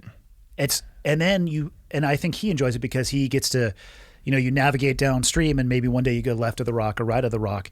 He gets more out of it as a teacher. But by going to both classes, it's like, ooh, I got another like 15% here because they didn't hear what he said yesterday. Ooh, we didn't cover this yesterday, so I'm now getting more than they did. Yep. Stand by, bitches. How many days a week are they open? 5? He talked about Sunday. They do an open mat on Sunday, so technically 6. Wow. Yeah, see, that's epic. I think our town, Tennessee, is largely the same as Montana in terms of what's open and what's not. But I think because of the space availability or because of, I don't know, people maybe just coming back from pandemic lifestyle, there's less time available. But I've got my fire reignited. What I love most about what he was talking about today, he was talking about kind of the tiers that you follow from survive first. Yep. And then it was try and get into a favorable position. Then and only then, like, start working on your finishing. And so actually the trying opposite to of your game. The opposite. Not true, dude. I was full survival mode. Literally, that's what I told you yesterday. I felt like I was like in an isometric holding competition. All I could do is just hug, just wrap my legs. Yeah, koala bear jiu-jitsu where you just basically hold on to the other person. It's like, all right. Dead fish. I get it. But then you're so screwed when you reach that glycogen load and you're just like, fingers don't work, and the other person starts moving and you're like, well, bye. Make it quick, please. That is exactly what it was, man. And there were some dudes too, like they were very gracious. But when I was with a black belt, and it was just like, you could see the experience in the fact that they would conversate with you throughout, try and like, they were jacking you up, but they were also trying to teach you, They were jacking you up, but not off. You know what I'm saying? Amen. You must have been on a different mat than I was on. That's in the private consultation room. They were good people though, man. Really good people. And no, it's been cool, man. I'm glad that I found it, and I wish I would have found it earlier. And people get, they're like, will you shut up about jiu-jitsu? I'm like, again, I only have energy to be myself. It's what I do. I like it, and if it's not for everybody, then cool. Yeah. Don't do it. I don't care. Go crochet or do whatever the hell you want to do. And so I don't know if it translates into like the competitive fitness world, but like, does the actual tournament side of it appeal to you, or could you never touch that and still be as enjoyable? I am going to my first tournament the 19th of April. What I like about it is, so the class that we just had, I could tell you probably almost everybody in there, their first few opening moves. So there's a level of familiarity. I like the idea of slapping hands with somebody you've never rolled with, and in talking to guys like Travis, it's a better metric for where you are in your own personal journey. It doesn't really matter. Like, who gives a shit, right? A lot of people will compare, from what I've seen, belts or stripes or all that stuff. It's like, dude, it's your journey. Mm-hmm. Again, it goes back to the jealousy thing, right? But this person it's like, yeah, that's their journey. Maybe they grew up as an athlete versus maybe somebody else grew up as more involved in theater or the books. You know what I mean? Like Right. Less athletic. Like, guess what? You're going to have an adaptation rate that is different. So I could care less about the outcome, but I like the idea of getting a better understanding of where I am on my own personal journey. Yeah. And it seems as if you proverbially take the gloves off in that scenario, right? Because like when you're sparring, you only give what you get, right? Like you're not... Some people go harder than others. I think in the competition setting, and I'm saying this without having ever competed other than locally, internally at an SBG gym where we were like laughing our asses off the whole time. Yeah. From what I've been told, it is a higher pace, and you're not going to be given anything. People are rolling to win. Perhaps that's the best way to put it. Yeah. Whereas at the open mat we were doing, there's an essence of that, but they're rolling to train, and a lot of people are there just rolling to have fun. Yeah, right. So I think if you go with like that laissez-faire attitude that some people have at open mat, I'm pretty sure you're going to get smashed. Right. It's not the place for that. But if you're not into that, then don't go. Yeah, totally right. optional. Right. Like Travis doesn't give a shit. He talks about it all the time. Like, you don't need to compete to get a progression or a belt from him, which is nice. Yeah. So it's not a competition-based school. Love it, dude. Yeah. I didn't love your bitchy attitude when you tapped, but whatever. I wasn't bitchy, man. At least, hey, I'll tell Would you you this. rather call it the cunty? the behind the scenes. Hey, I tell you what. While we're on the subject, just apologize to my wife one more time for the time in Big Sky, Montana when you What did I say to her? you used the C word. I did? Straight to the face, just between the eyeballs, and she still remembers it. Angie, here's the deal. No, don't. Here's the deal. Just apologize. No, I've already apologized to her. I know. Yeah, but sometimes I say wildly inappropriate things. I would never say anything to actually intentionally insult somebody. So just like anybody else, Angie, I make mistakes. I have good moments and bad. I am incredibly sorry that I offended you in any way. You're an awesome person. Okay, she loves you. Yeah, but your husband acted like a cunt on the mats. That's funny. In my brain, I was having fun, but In real life, you were being a bitch. being a bitch, that's fine. Hey, live and learn, you know. But you look good in your pink belt. And you talked me into the fact that was like is it really a breast cancer I awareness? wore it yesterday, right? So Yeah. I didn't know where my belt was. Cameron told me it's a humiliation belt for when you forget your belt. I guess you could look at it like that. In the month of October, I think they sell those belts for $20. People take off their normal belt, they wear them, and all the money is donated to cancer. So it is 100% legitimate. That was the Copy that. Good. breast cancer awareness. Good. Then I proudly wear it. I wore it with you yesterday. I know you did. Yeah. I know you did. I appreciated it. Yeah, it's. I've yet to figure out a knot that actually keeps the belt on. 2 minutes into it, I just throw it against the wall. I noticed that. It's trash. That's fully legit. Like in a tournament, if your belt comes off, you just leave it. I don't know the answer to that. I think. Okay. I think they make you. I Belt- don't know if belt they'll back up. necessarily stop. Like if something is going on, or like you're approaching a submission or approaching being submitted, I don't think they'll stop it. But if there is a break or they have to stand you back up, I think they make you fix your belt. Yeah. Because I think you can grab it. I'm pretty sure it's totally legal to. Not that it would be a good idea, but I think it's legal to grab onto the belt. Yeah. So Okay. that's a guess though. I could be completely off on All that. right. I'm surely someone on the internet will correct you or Us. or validate your answer. Surely. Jackson Hole, Jackson Hole. Domino's. Dude. Have you been to Jackson Hole? I have passed through Jackson Hole Put Jackson Hole like high on the list. for winter sports. To both. The summer's fantastic as well. I think you get a lot of like, I'd be lying if I said I spent summers there, but I've been there in the summer, and you certainly get a lot of like Yellowstone traffic, so it's a little bit more crowded, but apparently the summers equal the winters as well. But from a winter sports perspective, and especially if you have a love for like the backcountry or snowboarding or skiing, it's second to none. I didn't even have a ski pass the first 2 years that I was there. And backcountry, oh yeah, it'll keep you busy from dusk till dawn, all days of the week. How are you managing the avalanche safety in those first 2 years? So I took courses. Okay. And it's the same as anything else. Like you kind of seek out people who are better than you.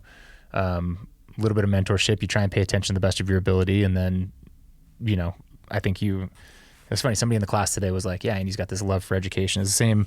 I'd like to consider that I have the same thing. Who said that? Fuck that person. They don't know me. Nobody tells me what I like. Copy that. All right. Yeah, and he hates education. Big lover of TikTok, though. I don't understand TikTok. If we're I don't being either, honest. dude. I don't either. I know it's a thing, but damn, I don't understand why it's a thing. I know. But see, what's funny is you'd probably be huge on TikTok. Love to see you do like a little. I don't dance. Yeah. Okay. But yeah, backcountry. Yeah, it was an equal balance of trying to find people who are knowledgeable and people who are a little bit screw loose. You know what I mean? Because the people who were, there were some folks who just knew so much, but then they were never going to take any chances. Yeah. And you just never. It's certainly not something to mess around with in any way, shape, or form. But every once in a while, like if you're going to go to the next level, you gotta take a chance. This year's a good example of that. There have been a ton of avalanche fatalities. Is that right? There have been. Well, the snow conditions, like right now, snow, hot, free, like it's terrible. Yeah, all over the place. Creating those ice layers. In the valley, there's been more than at least the past few years, and I think this year it surpassed their average. Got to be careful when you're going to take it to the next level. Dude, there's risk involved. And what a terrible way to go. Just yoicks. Yeah, can you imagine? Nope. I mean, I have on many occasions, but I've heard it break free before. yeah. You want to talk about the sound of impending death? Mm-hmm. Holy shit. Yep. And No joke. And you think, oh, no, I'd ski out of it. And you're like, no, people who are far superior to you in skill and athleticism have been taken down. Yeah. I'll just go hide in the trees. No, you won't. Yeah. That's a good idea. Yeah. To die. God, they're going to find you in pieces if you go that route. And maybe even if you don't go that route. So how long were you there? I did I did 3 winters. So I would go Alaska in the summertime, Jackson in the winter, and then do the drive, which we were kind of talking about it yesterday, but you should do that one day. I would love to drive through to Alaska and then through Alaska as much as the roads would allow. Yep. I didn't realize when you were talking about, what did you say, if you overlay Alaska on the lower 48? Yep. The Aleutian Islands would be in California, and southeast Alaska, like Juneau and whatnot, would be down in Florida. I mean, I knew it was big, but I didn't know it was that big. The land mass is that big. Yeah, it's huge, and the road system is hilarious in reference to that.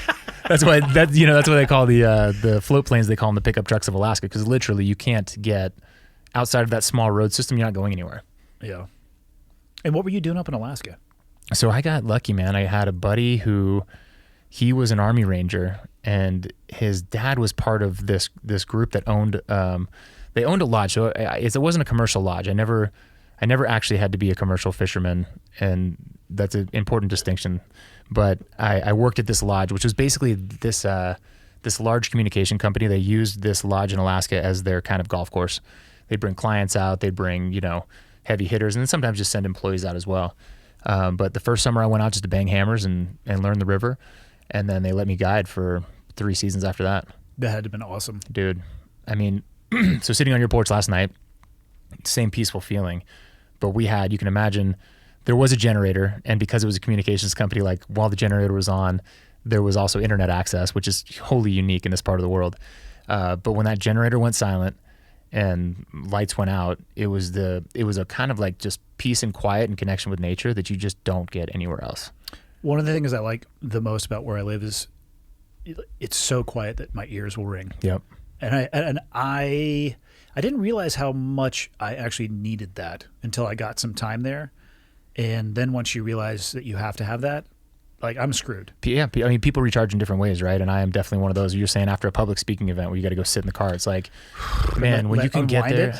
And some people, like my wife, she's super social. She wants to just go and sit with her friends, and even if has nothing to say, just kind of chit chat, right? I'm the opposite. I'm like, dude, I need alone time. If I'm going to recharge, just please, back off and get away. But yeah, we were in a 1.6 million acre park. So it's the largest state park in the United States, or at least it was at that point in time. I can't even actually what that even looks like. Yeah, it's 1. wild. 6 million. You can't wrap your head around it. And I think I told you there's one ranger for it. So he was definitely getting all the crime. There was nothing sliding by that dude. I mean, I don't know how far people could go to like commit crimes or whatever the hell they'd be doing if they did. But yeah, it was heavenly, man. And it was this really cool arrangement. It's called the Wood-Tikchik State Park. And it was a 10-lake system. So it would go from Dillingham or Bristol Bay. There was a tidal river that came up into First Lake, which is 60 miles long. And then we were on the second lake, the Agulawak River. And it's one of the most, if not the most productive trout stream in the United States. It's just like people would be taking pictures of their friend and their rod would just go off the back of the boat, caught a fish without them touching it. It was like, it was that kind of easy fishing. Yeah, it's like, good job, you're doing great. Yeah. And does anybody have a pole that I can rent? Yeah, exactly. No, what you'd end up doing is just like chasing a fish for half a day, get your rod back. And yeah, it was gorgeous, man. These lakes were 60 to 70 miles long, and they would wrap around, like maybe 2,000 to 3,000 foot rise. I won't call them mountains, but they were, effectively they were mountains. And so it looked more like fjords, like where you were from the plane that we rode around in. And it was... Didn't that plane eventually crash? It did, man. It did. It was the plane that, I don't know that people would know this history, but Ted Stevens is like a very well-regarded senator from Alaska, and he was on the plane. That's how he... I'm assuming he did not survive. He did not. There was one survivor from that flight, and horrific. I mean, you flew long enough that you know what that stuff's like. And Alaska's this whole other beast where... There's a difference, I think. But I mean, first off, surviving an aviation accident, odds are not in your favor. From what I've been told, aviation-grade gasoline is slightly flammable. To it, adding that to the deformation of the aircraft, so yes. You have mass and velocity combined with a drastic stop. And then let's just do it where nobody can come help you. Exactly. Come on. Exactly. And hey, maybe there's some bears around. Speaking of, did you ever square off with grizzlies? Oh yeah. Did you stare them down? No, dude. I would run like a bitch. They're so fun. Like what? Well, here's the deal: is like messing with them is fun.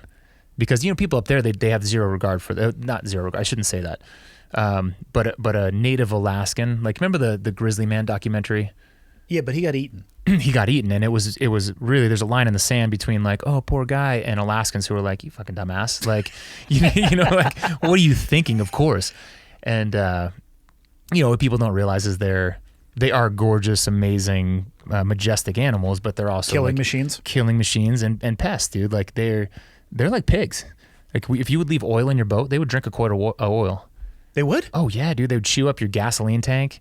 Why? They're just like pigs. They're just like, they'll put it all in the gut. Dude, they'd throw the lid off of the septic tanks and just drink poop. No, they don't. Swear to you. It happened. No. Oh, dude, they would eat the styrofoam liner from the septic tanks. True story. Anyways, so when they would come around, you just kind of think of creative ways to mess with them. So they would wrap like bear spray and bacon. I like this. Yeah. And then you've got like crowd control rounds that you would like put a beanbag in between their butt cheeks, just bap.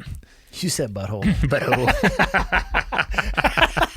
I knew what you were aiming for. How do they respond to that? They just run off? Yeah.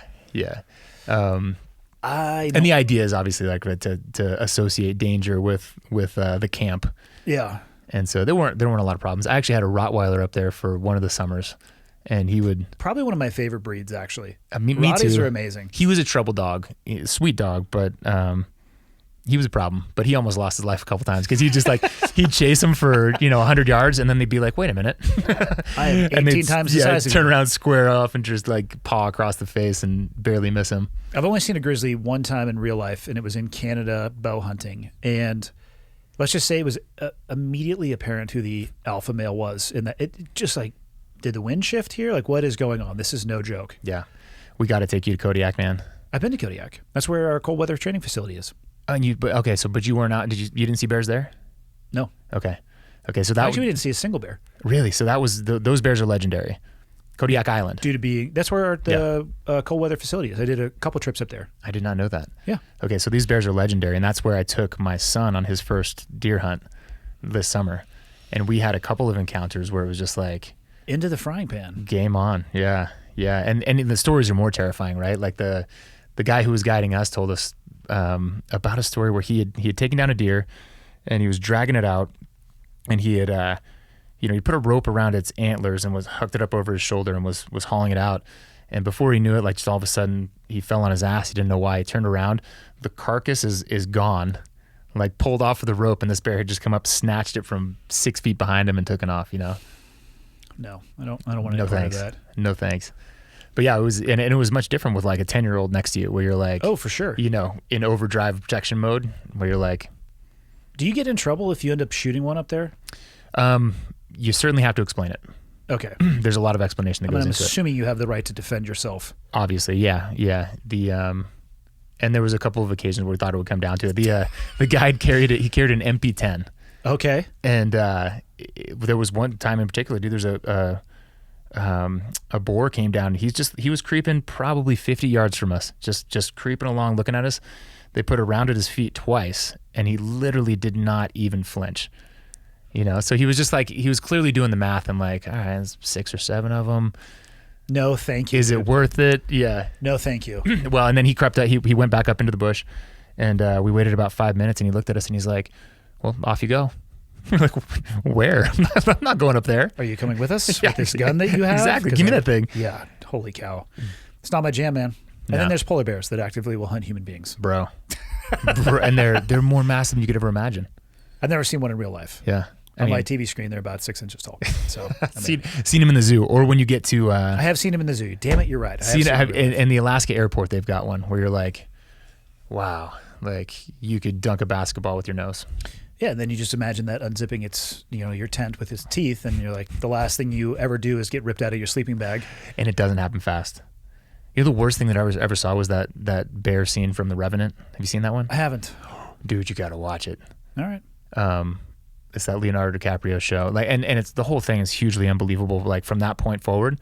But the bear scene is like, it'll give you nightmares. All right, fair enough. So it was in that alternation of Alaska Jackson that you made that drive down. Yep. to Divine. First off, U.S. CrossFit, powerful name. Let's just take the entire country.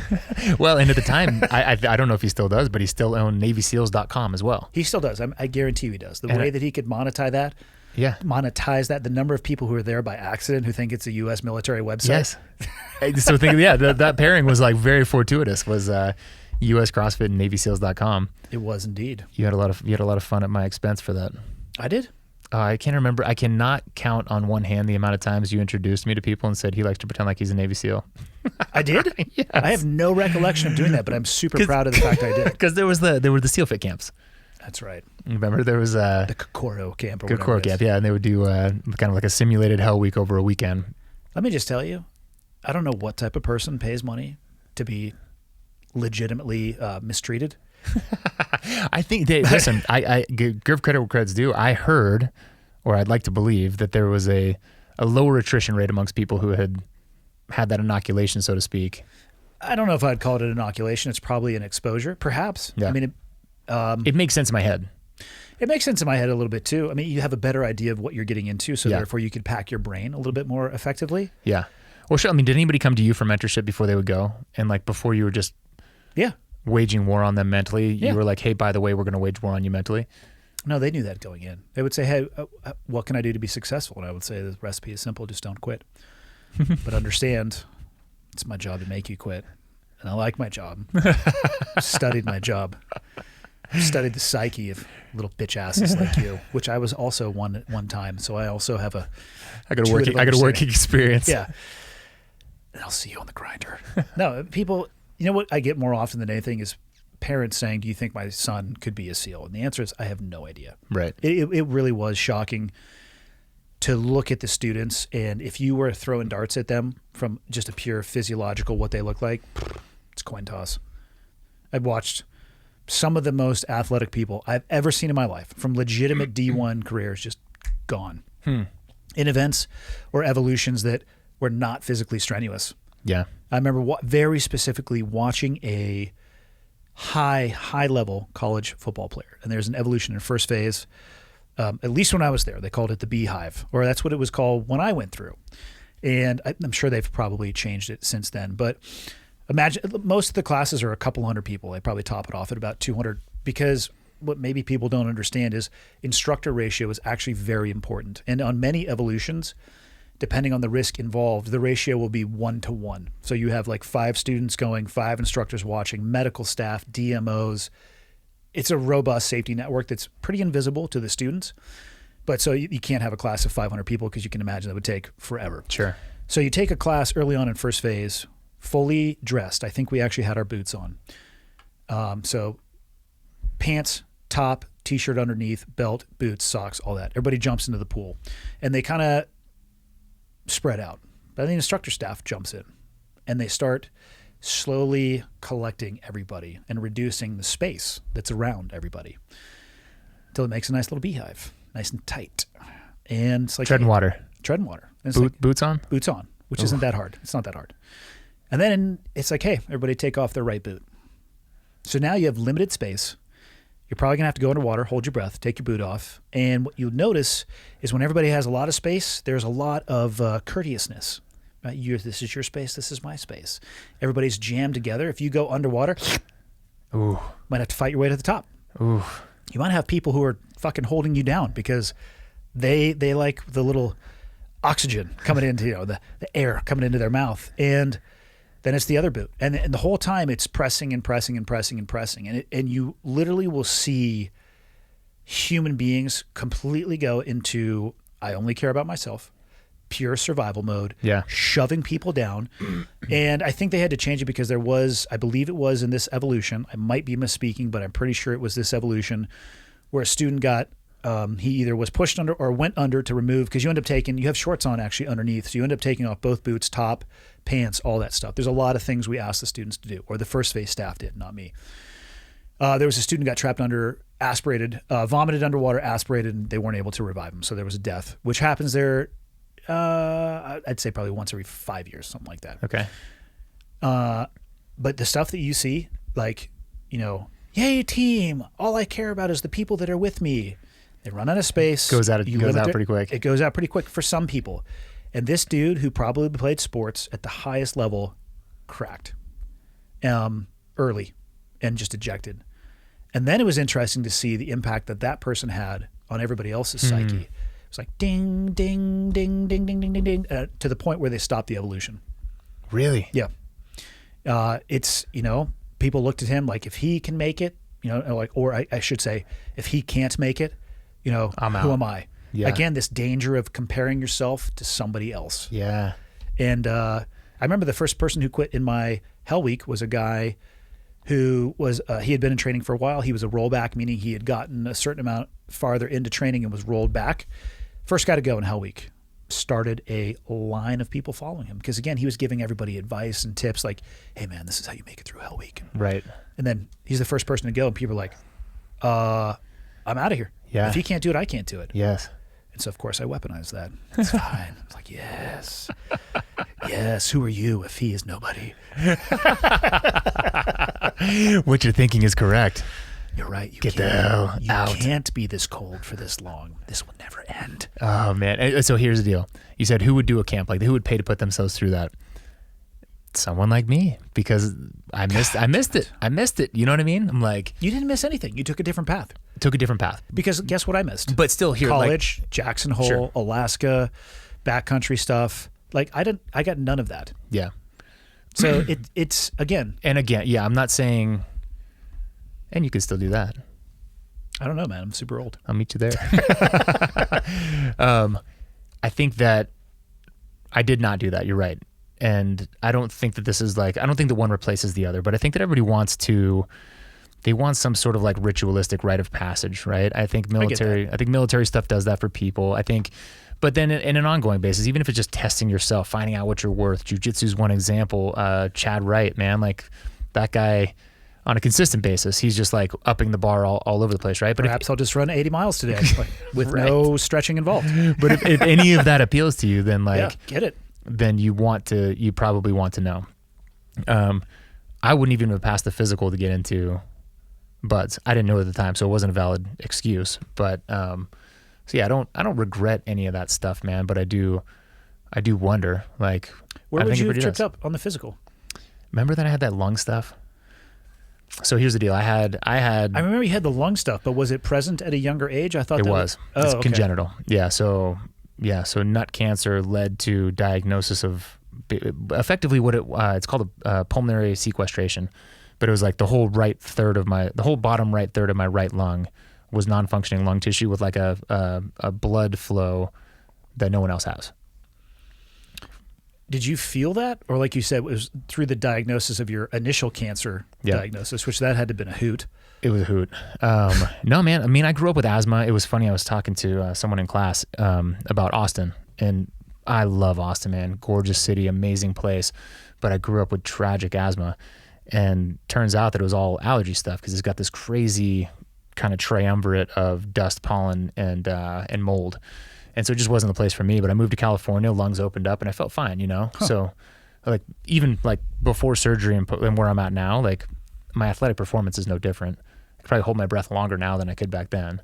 So it wasn't something I could blame like performance on per se. It was more, it was a condition where they're like, hey, when you're old, you'll probably have chronic illness issues, things like that. So they stumbled upon that fact, though, about your lung. Stumbled upon it, and I'm like, it's funny to me that we do physicals and we have all this modern technology, but no one ever gives you like a body scan.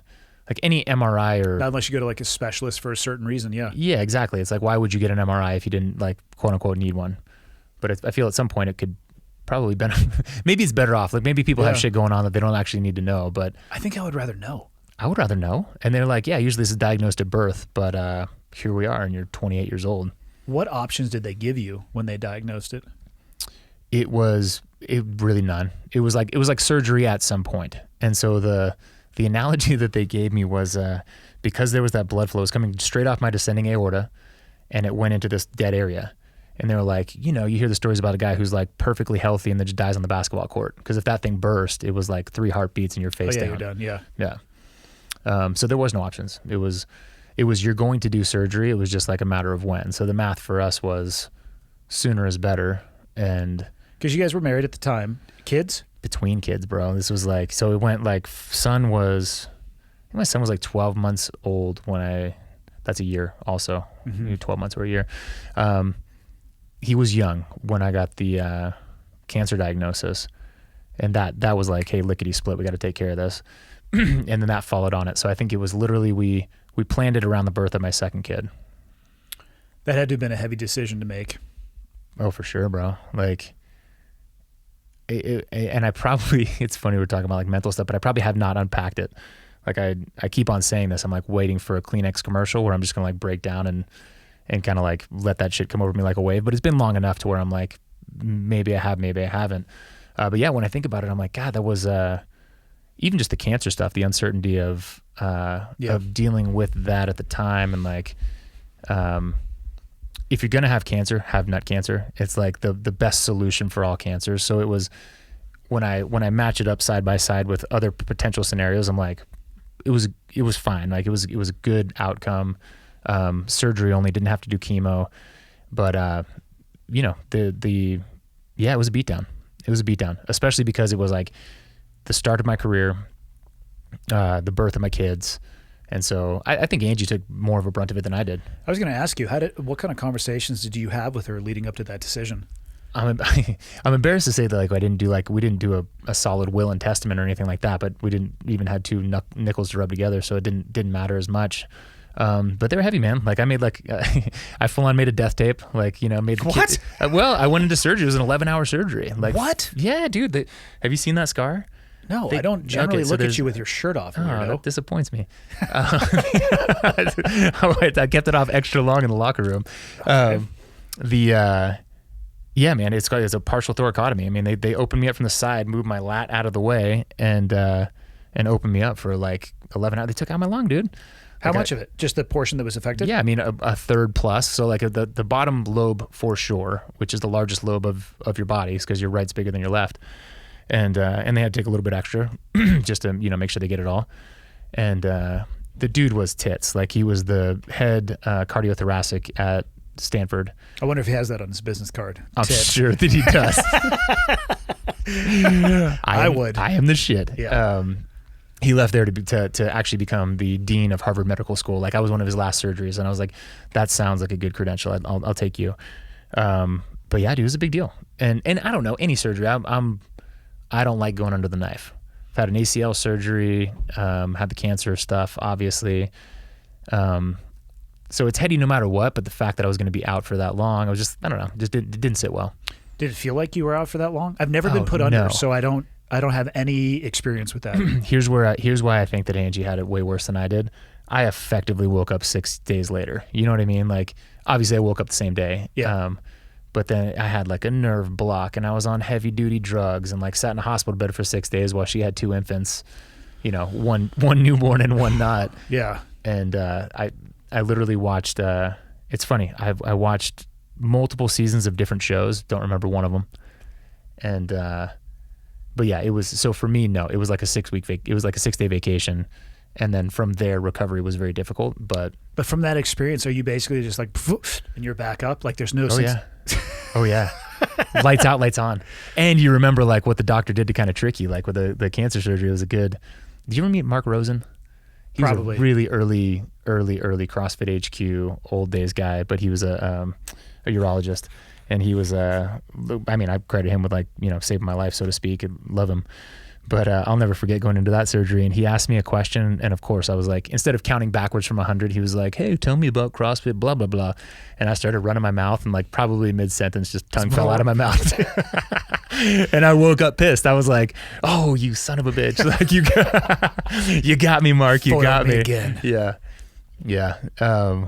But yeah, no, you're lights out in a hurry, man. So for me, anyways, the buildup was if you're ever getting surgery, they are fully on board with giving you some sort of anti-anxiety the minute you get to the hospital. Really? So I learned that after my first one. I was like, when I showed up, I was like, "Hey man, can you guys settle me down? Give me a little, exactly, a little bit of the good stuff. Prick me and let's go." Because the build up, man, it's just like anything else, right? I mean, probably for a base jump, like the jump probably happens quick and you're so dialed in, but the build up, I'm sure, is radical. Usually you have a couple hour hike on the way in to think about just, only the things that could possibly go wrong that could terminate in catastrophic injury or death. Exactly. Exactly.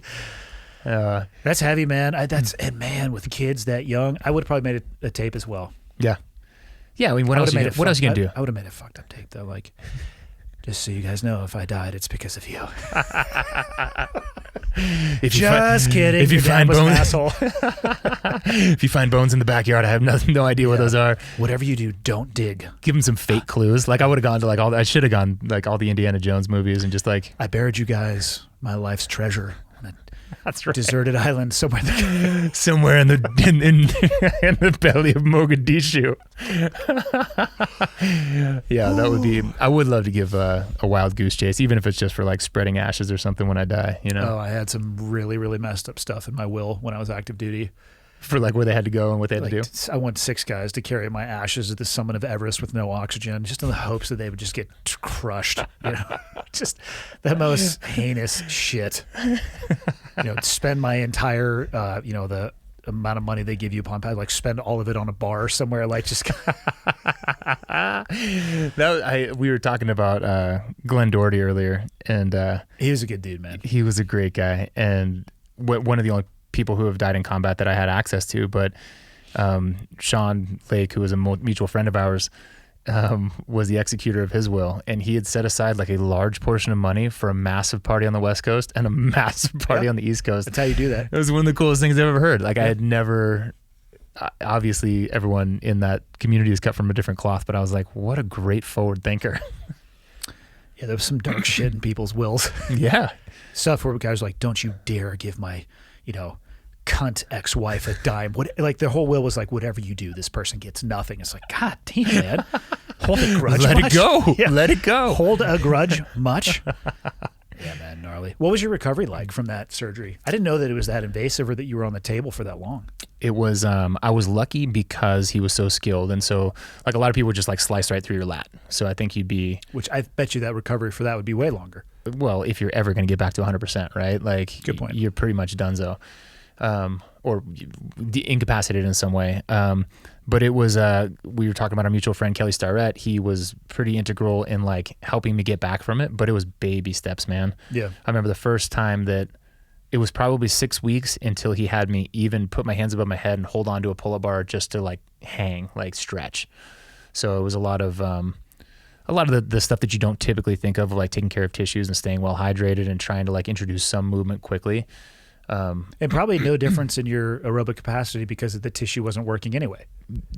Zero noticeable. Yeah. Like any kind of benchmark, and I'll say this for even like had an ACL surgery at this point. Nothing. I've gotten back to numbers that I was pre-surgery in all scenarios. And I was fit. Like, I mean, I was young at that point. So yeah, I bounced back in a way that I was like, okay, cool. This is good to go. How'd you fall into the broadcasting side of the house? Because I would say, like in Whitefish yesterday, Michael's like, were you part of CrossFit? Yeah. Like you were a very active portion of, I would say, at least, or maybe specifically the games or the competitive forward-facing aspect of it. Lucky, really lucky, man. I would say it was because I fell into the media side of things. Well, I'll go back to what we said about being a seminar trainer. I had no public presentation experience before that. Didn't have any on-camera stuff. Really liked it. But at the CrossFit Games in 2009, my brother-in-law, Jordan Gravatt, was filming at the time. He was a self-taught videographer, and he's like, hey, I got to do these quick turnaround videos. We'll just say some stuff on camera. And I was like, hell yeah, I'll say some stuff on camera. I'm a smart ass, really enjoy it.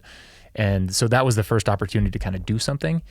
Met Tony Budding, who at the time was the director of media, and he asked if I would be interested in working full-time. Babies were coming. Full-time work sounded like a good gig. For sure. But for the first 2 years, it was like, I mean, I'll get into your emails here in a second, but for the first 2 years, it was like rewriting journal abstracts and anything but on camera. We didn't even have opportunities to be on camera per se, except for like rinky-dink videos here and there. What do my emails have to do with this? Just because it makes me laugh. Like at that time, it was like That was my idea of a solid lifestyle. And I remember just getting emails from you were on, maybe it was your last deployment. I don't remember, but you were in Afghanistan and you would send me shit. And I was like, dude, I'm not ready for this. I'm so sorry. My baby's in a pack and play. I've been staring at a screen for 13 hours. And like, I feel like I'm anti-man right now. And you're like Superman. And there's some shit that I'm just not ready for.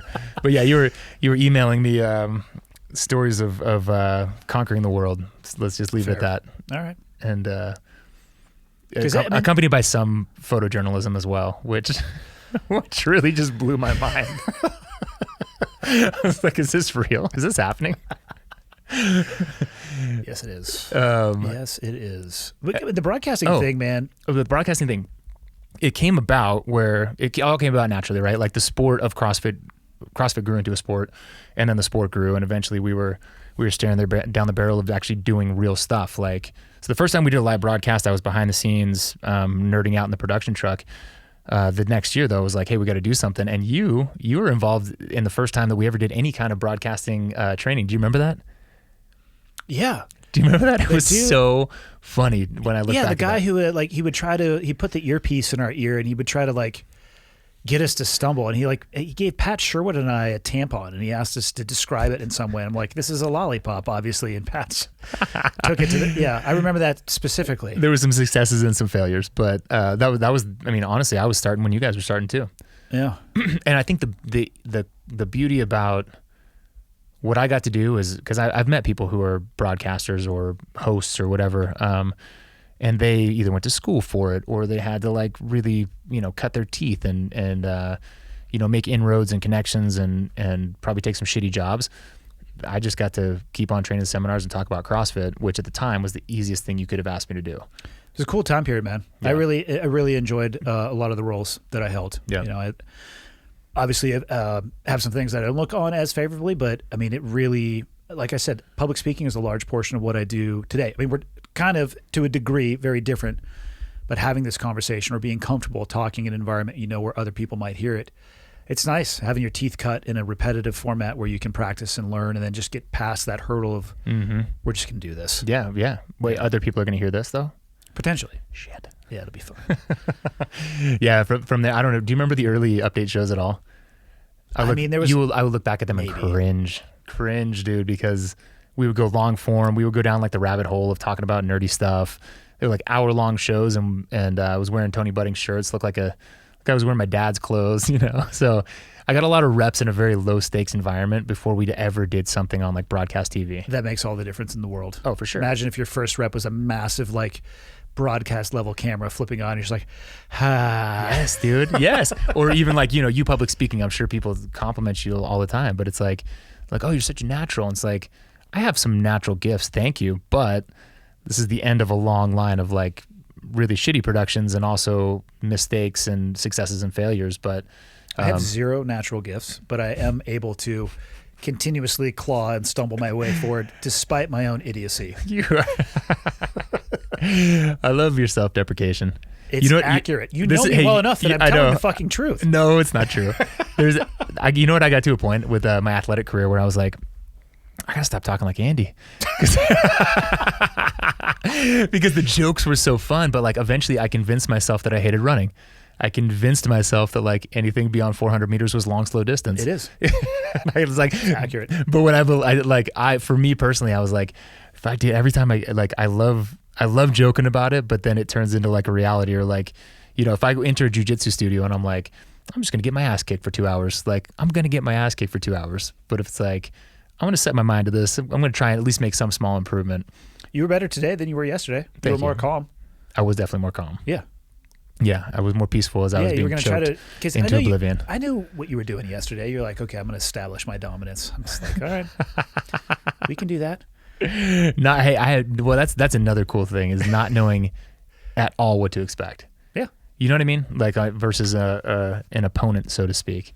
So I'm reignited, man. The fire's there again of being like learning how to problem solve and yeah. Do the research, find somewhere local that can work for you, and then just make it work in your schedule, man. I have a very, very hard time prioritizing myself first, and that's one of the few things that I've done where I'll move almost everything else around that before I miss the class. Yeah, that's cool. because of the benefit I get from it. But I also am fortunate enough that I can kind of, like I said last night, craft your own reality a little bit, which has taken years. Sure. Nobody wants to talk about that, when it sucked, when it's, the years that it takes to get to the point of crafting your own reality. Yeah, It's not overnight. And also, I am, like we talked about, like I'm a decade behind you, so we are still also like, as much as you want to prioritize yourself, we're still in like 3 sports for both kids, doing like they're in, and not even an option. Like Ange is amazing, but she couldn't do it all if she wanted to. Yeah. Like there's literally like just time conflicts where one kid's got to be at lacrosse, one kid's got to be at basketball, and it ain't gonna happen otherwise. And there's no way around that. That is if you were going to enter into having children, and you are actually going to prioritize them the way that you should, that is what it takes. Yeah. But there will be, by the time they get to junior high or high school, you're going to net time. You know what I mean? Like I would carve time out when they're at school. One of my favorite things that I used to love to be able to do was drop the kids off and pick them up, and the time in between was at least somewhere in there I would find a way to prioritize for myself. Not always easy, and actually not always possible, but I think you should try. Oh, for sure. And there's a cool thing now at CrossFit Mayhem. They do a kids class at the same time as an adults class. Our jiu-jitsu studio is way too small for that, but I desperately want the kids to get into it as well. I know there's so much to be gained for a kid at that age. And also what a gift to be able to give somebody a young age, the understanding that you don't have to be physically intimidated by people. I think it actually, I think it makes you less violent because you realize you don't need to enter into that bullshit. And you can recognize when somebody's just running their mouth like, this is not worth my time. Yep. But the level of confidence that comes from that, specifically for young women, I think is hard for me to describe. I think the impact it could have on their life. Yep. Yeah, without a doubt. Character building, to say the least. I don't know if I feel the exact same about the wrestling programs, which is also like, he's at an age where, like, my son, not my daughter, but where they're actively recruiting, and they're like, dude, you could come wrestle. So I have no background in that whatsoever. I don't know as much about it. I don't either.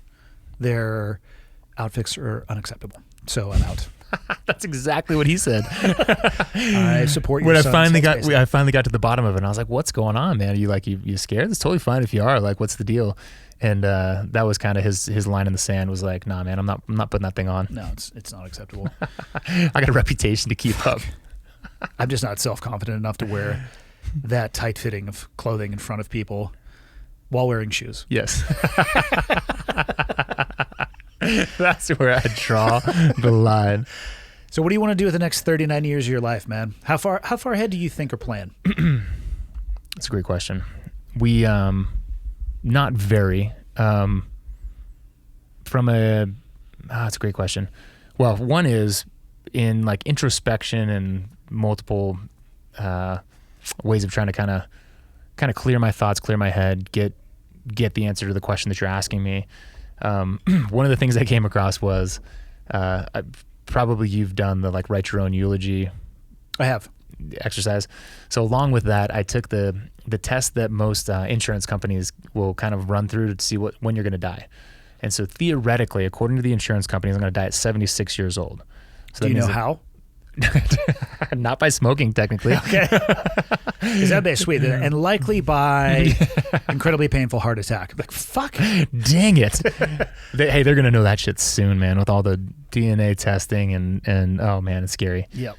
Even like these, the heart rate variability they've got now, like the Whoop straps, you're like, all right, that's even a level up from what we had before. Yeah, give it 5 years. Yeah. So theoretically, I've got 38 years left. I was going to say, your math is terrible. Not good, terrible. So yeah, man, I do love elements of, well, I'll tell you this. I knew this before, but it's reinvigorating to be here. I love the mountains. And so I am in Tennessee to raise my kids for sure. And I think that we will always have a home there. It feels very, I love it there. Like I definitely feel at home. I feel rooted, but, travel and at least having some sort of an anchor in the mountains as well is going to be important to me. I don't know, man. I'm hyper focused on kids and doing that right and raising good kids at the moment. So I think that's totally normal, that phase of life. I mean, they are all consuming, whether you want them to be or not. And I think that's a beautiful thing. It's a burden for sure, but it's a beautiful one. Yeah. Yeah. And so I don't know, I'm in a phase right now where it's, I'm I am digging deep on the question that you asked, but I don't have a solid answer to it yet. And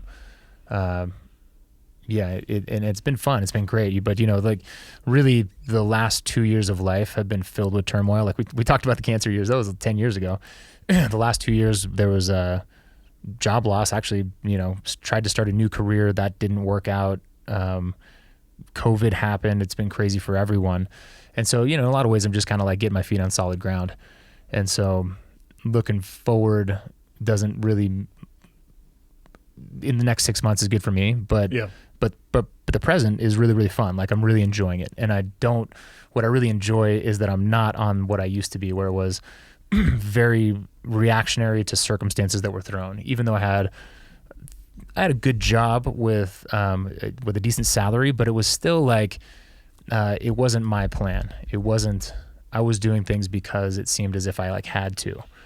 Now I feel like I'm in a position at least where we're like, hey, we're making active decisions based on what our values are and putting family first and getting into a little bit more of this. Like this trip was just like, hey, I want to go have a good time. Like I want to go see my buddy. So the skies are opening up in that sense as well. That's good. Yeah, I don't know if I have a great answer to the same question. I mean, I know what I don't want to do. That's the only thing I've really been able to define for myself are the things that I know that I don't find to be rewarding. There's nothing wrong with working for somebody else, but it doesn't fit me well. Yeah. I like the flexibility and the latitude to make decisions and change on a dime. And that's just, if you sign up to work for somebody else, be prepared that may be an option that is removed from you in that situation. And that's okay. Yeah. Because I lived in that situation for a long time. I've been steering my own ship for a few years now, and I don't want anybody to think it's like rainbows and gummy bears falling from the sky, because there's certainly difficult decisions. There's certainly nights where you can't sleep. And then there's great things that come from it too. Like, you know what, today I'm going to sit on the picnic table and just look at the lake and enjoy myself and manage my life around it. A lot of people ask me about being self-employed, and I describe it as being the warden of your own prison. Mm-hmm. You can move the walls and the window if you don't like the view. But at the end of the day, if it comes crumbling down on top of you, don't go looking for somebody to blame. Yeah, it's on you. Yeah, you know what I found it to be, my freelance kind of, my gap year, I'll call it, between ending up eventually at CrossFit Mayhem, was freelance, but it was a different medium. So I wasn't doing podcasting, which I really enjoy. But I found it to be really lonely, man. Like I love being part of a team. And so it is what I most enjoy about Mayhem and this, this organization. Like they attached to people with great values who I feel like on a consistent basis, like they're challenging me, making me a better person. But I also just love that, like working with other people towards goals. It's not, and same as you're saying, like it's not perfect. Like sure, would I love to be the master of my own destiny? I did like that portion of it. And it could just be that I hadn't landed in the right place quite yet. Right. But yeah, that was my big takeaway. And mind you, this was immediately following the loss of a job. You walked away on your own terms. I was fired, after a 13-year career, my only career, right? It's like 7 years too late, but correct. But be that as it may, right? It's like, it was discombobulating, and it was, it always sucks when it's not on your terms. Yeah. And I think, I don't know about you, but like the age of 40 is, I think, a line in the sand for a lot of guys in terms of identity anyways. Gray hairs are sinking in, like you're talking about, like your kids are getting old enough to kind of make fun of you, and you're not quite cool and hip necessarily as you used to be. You're thinking about different long-term goals, and so there's a lot of shit to think about. And so right then to kind of like drop a grenade in the middle of it. Yeah, it's tough. Oh man. And then we moved across the country, and then the pandemic hit, and so there's it's a weird time to be alive. It is an interesting time to navigate our way through. I have lost a lot of faith in humanity over the past year. But you're in the right place, man. It seems like Montana is... I'm in the right place, but I'm still surrounded by other states that are full of people that really worry me. The thing that has worried me the most is how malleable people are. Yeah. And how willing they are to give up almost everything for the perception of security, which is only that. The perception, letting other people think for them. It's so fucking dangerous. Yeah. And again, I am not smart enough to know the solution other than to slap people directly in the face and say, hey, you need to think for yourself, but that doesn't solve the problem either. But it's been interesting to sit back and just watch people surrender so many different things, absent critical individual thought. Yeah. And I don't know where that road leads, but I mean, we're on it. Yeah, amen that. And it's there are many parts of that problem, but one of the big ones is just like the distribution of information or misinformation. It's all the way back to the kids on social media, but the way that, people will not think. Or they'll see a snippet, man. I can't tell you how many times I've seen somebody see even satire and they're scrolling through their Instagram like, hey, did you know blah, blah, blah? And you're like, no, it's clearly a joke. Yeah, did you know that that's actually a satire page? You literally just perpetuated misinformation without even stopping to think about it. And for that reason, it's a really scary time to be alive. And another reason that I don't want my kids to be anywhere near that shit. They're not going to be able to avoid it. I'm telling you, the entry to that is going to be their social circle and the pressure from their peers. And it will reach a point where they're almost going to be like the awkward duckling not having it. And then you and Ange get to decide how you want to play those cards. That's up to you. Pros and cons to both. Pros and cons to both, for sure. Sure. But yeah, man, life is good. Life is good. And I think if I was to win the lottery tomorrow, like what I would want to do, this is a bolt on to your question, is like philanthropy.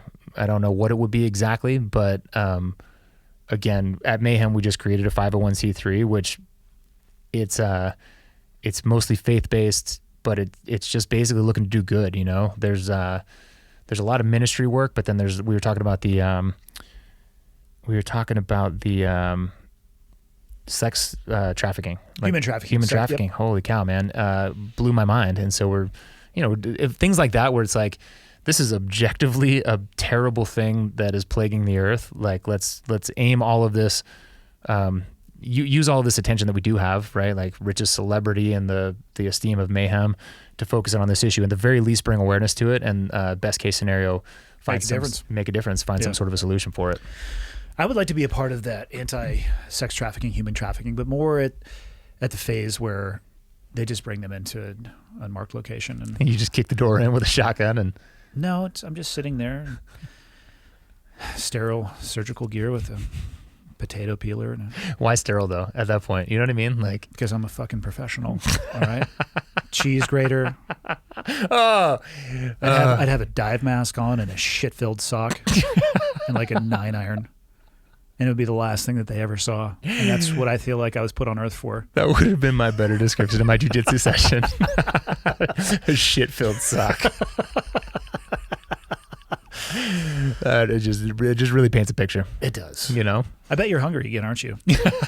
I am. I usually am. And that was, I'm going to say this. You looked at me funny when I did it, but I don't regret double pancakes this morning. Well, I mean, why would you? Right. Because we don't look in the rearview mirror. If it would have come up forward. It's true. I just First off, we're at a caloric deficit right now. So for people who want to visit Montana, go to Lakeside. There is a restaurant there called the Farmhouse.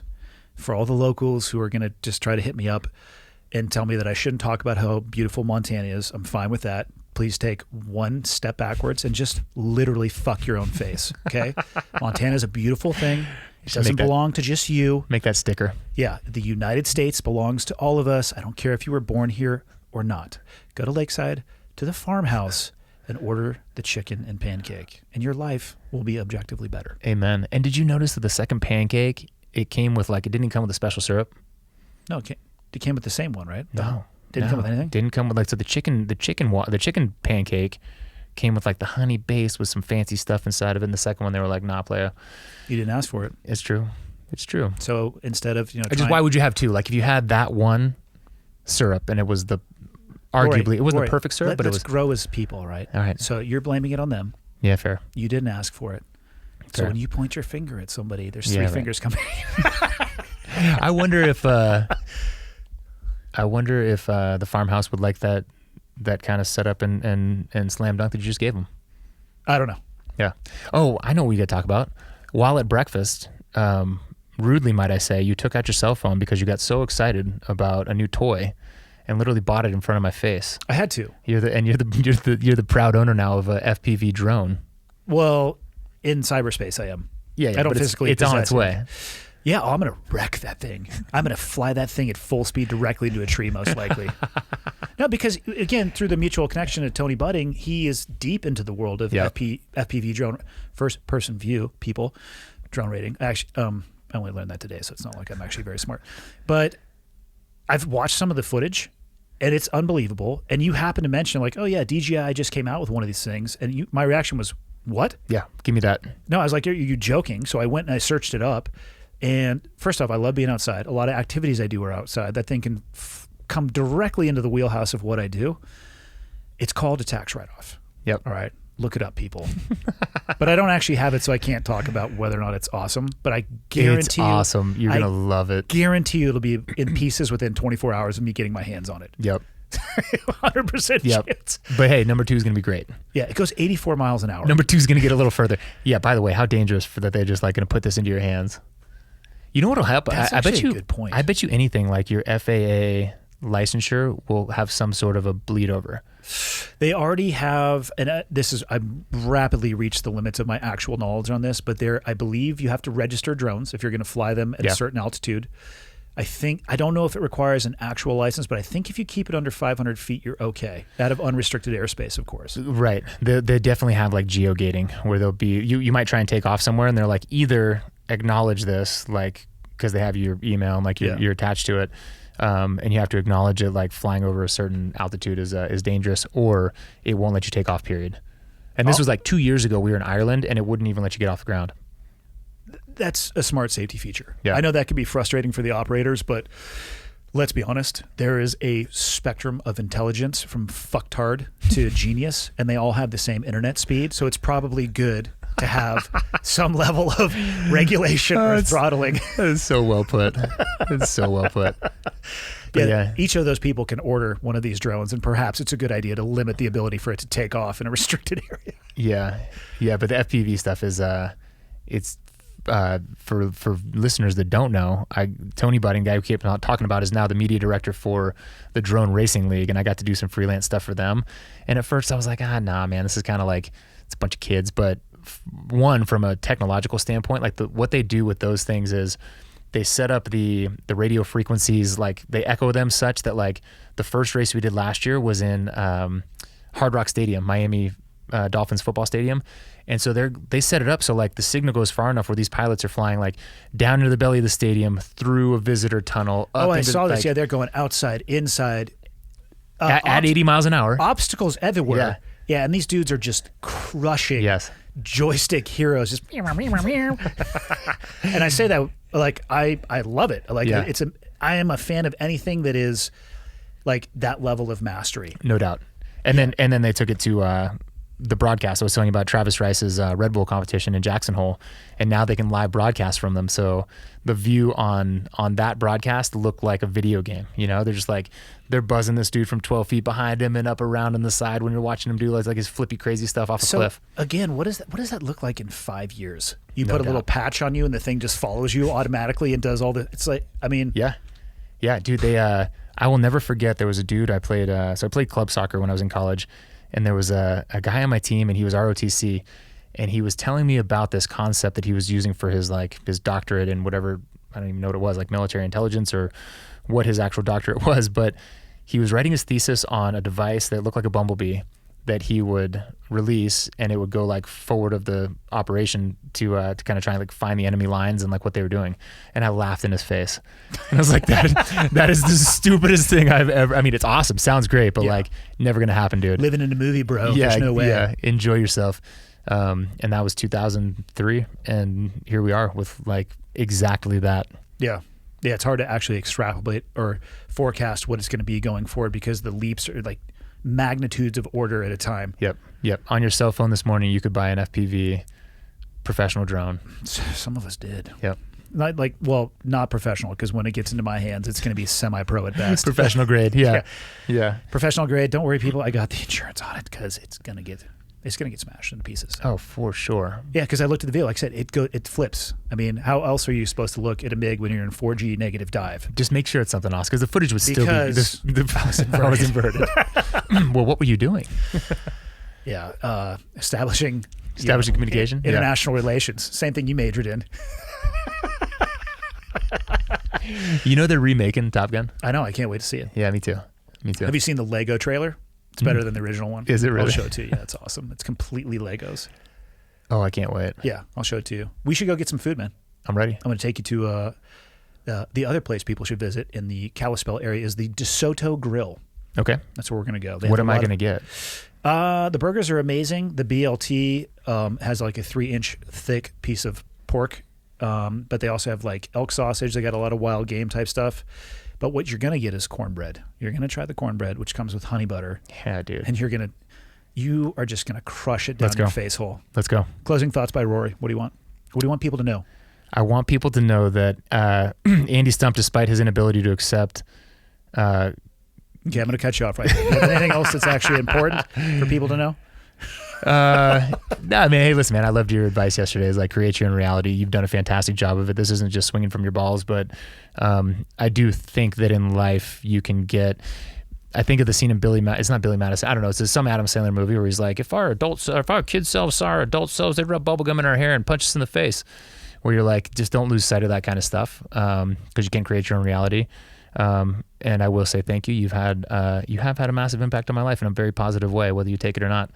I was trying to have a massive negative impact, if I'm being totally honest. Backfire, bitch. Cool. Let's go eat. Thanks again to ExpressVPN for the support of the podcast. Remember, people, you have a choice. You can stop handing over your personal data to the big tech monopolies that mine your activity and sell your information. Protect yourself at expressvpn.com/clearedhot to learn more and get 3 extra months for free. See you next week. Understand the west bank of the river? That's A firm, west bank. It gives me kill. Still give it to me in the grove. Okay, one's in from the north. I've got the west bank of the river. Two's going to give it to you in the grove. Roger, give me that gun run. Right along that bag, baby. Ladies and gentlemen, thank you. Thanks for taking the time to tune in, whether you're listening on an audio-only platform or you're watching on YouTube. I appreciate that you take the time every week to tune in. People ask me a lot, what can they do to help me spread the word? And the answer is actually embedded in the question. The biggest thing you guys can do to help me if you enjoy the podcast and you think it would be helpful to others is subscribe and share it with other people. And if you have the time, go on to Apple Podcasts and leave me a rating and a review. If you think the podcast sucks, tell me it sucks and leave a 0-star review or the lowest stars possible. If you have a question, comment, or suggestion, you can go to clearedhotpodcast.com and there is a contact me button right there, which will land in my inbox. And the last thing, if people are interested in helping out, what you can do is fly the old flag. And by that, I don't mean an actual flag because I don't have any of those. I'm talking about t-shirts or sweatshirts or hats, whatever it may be.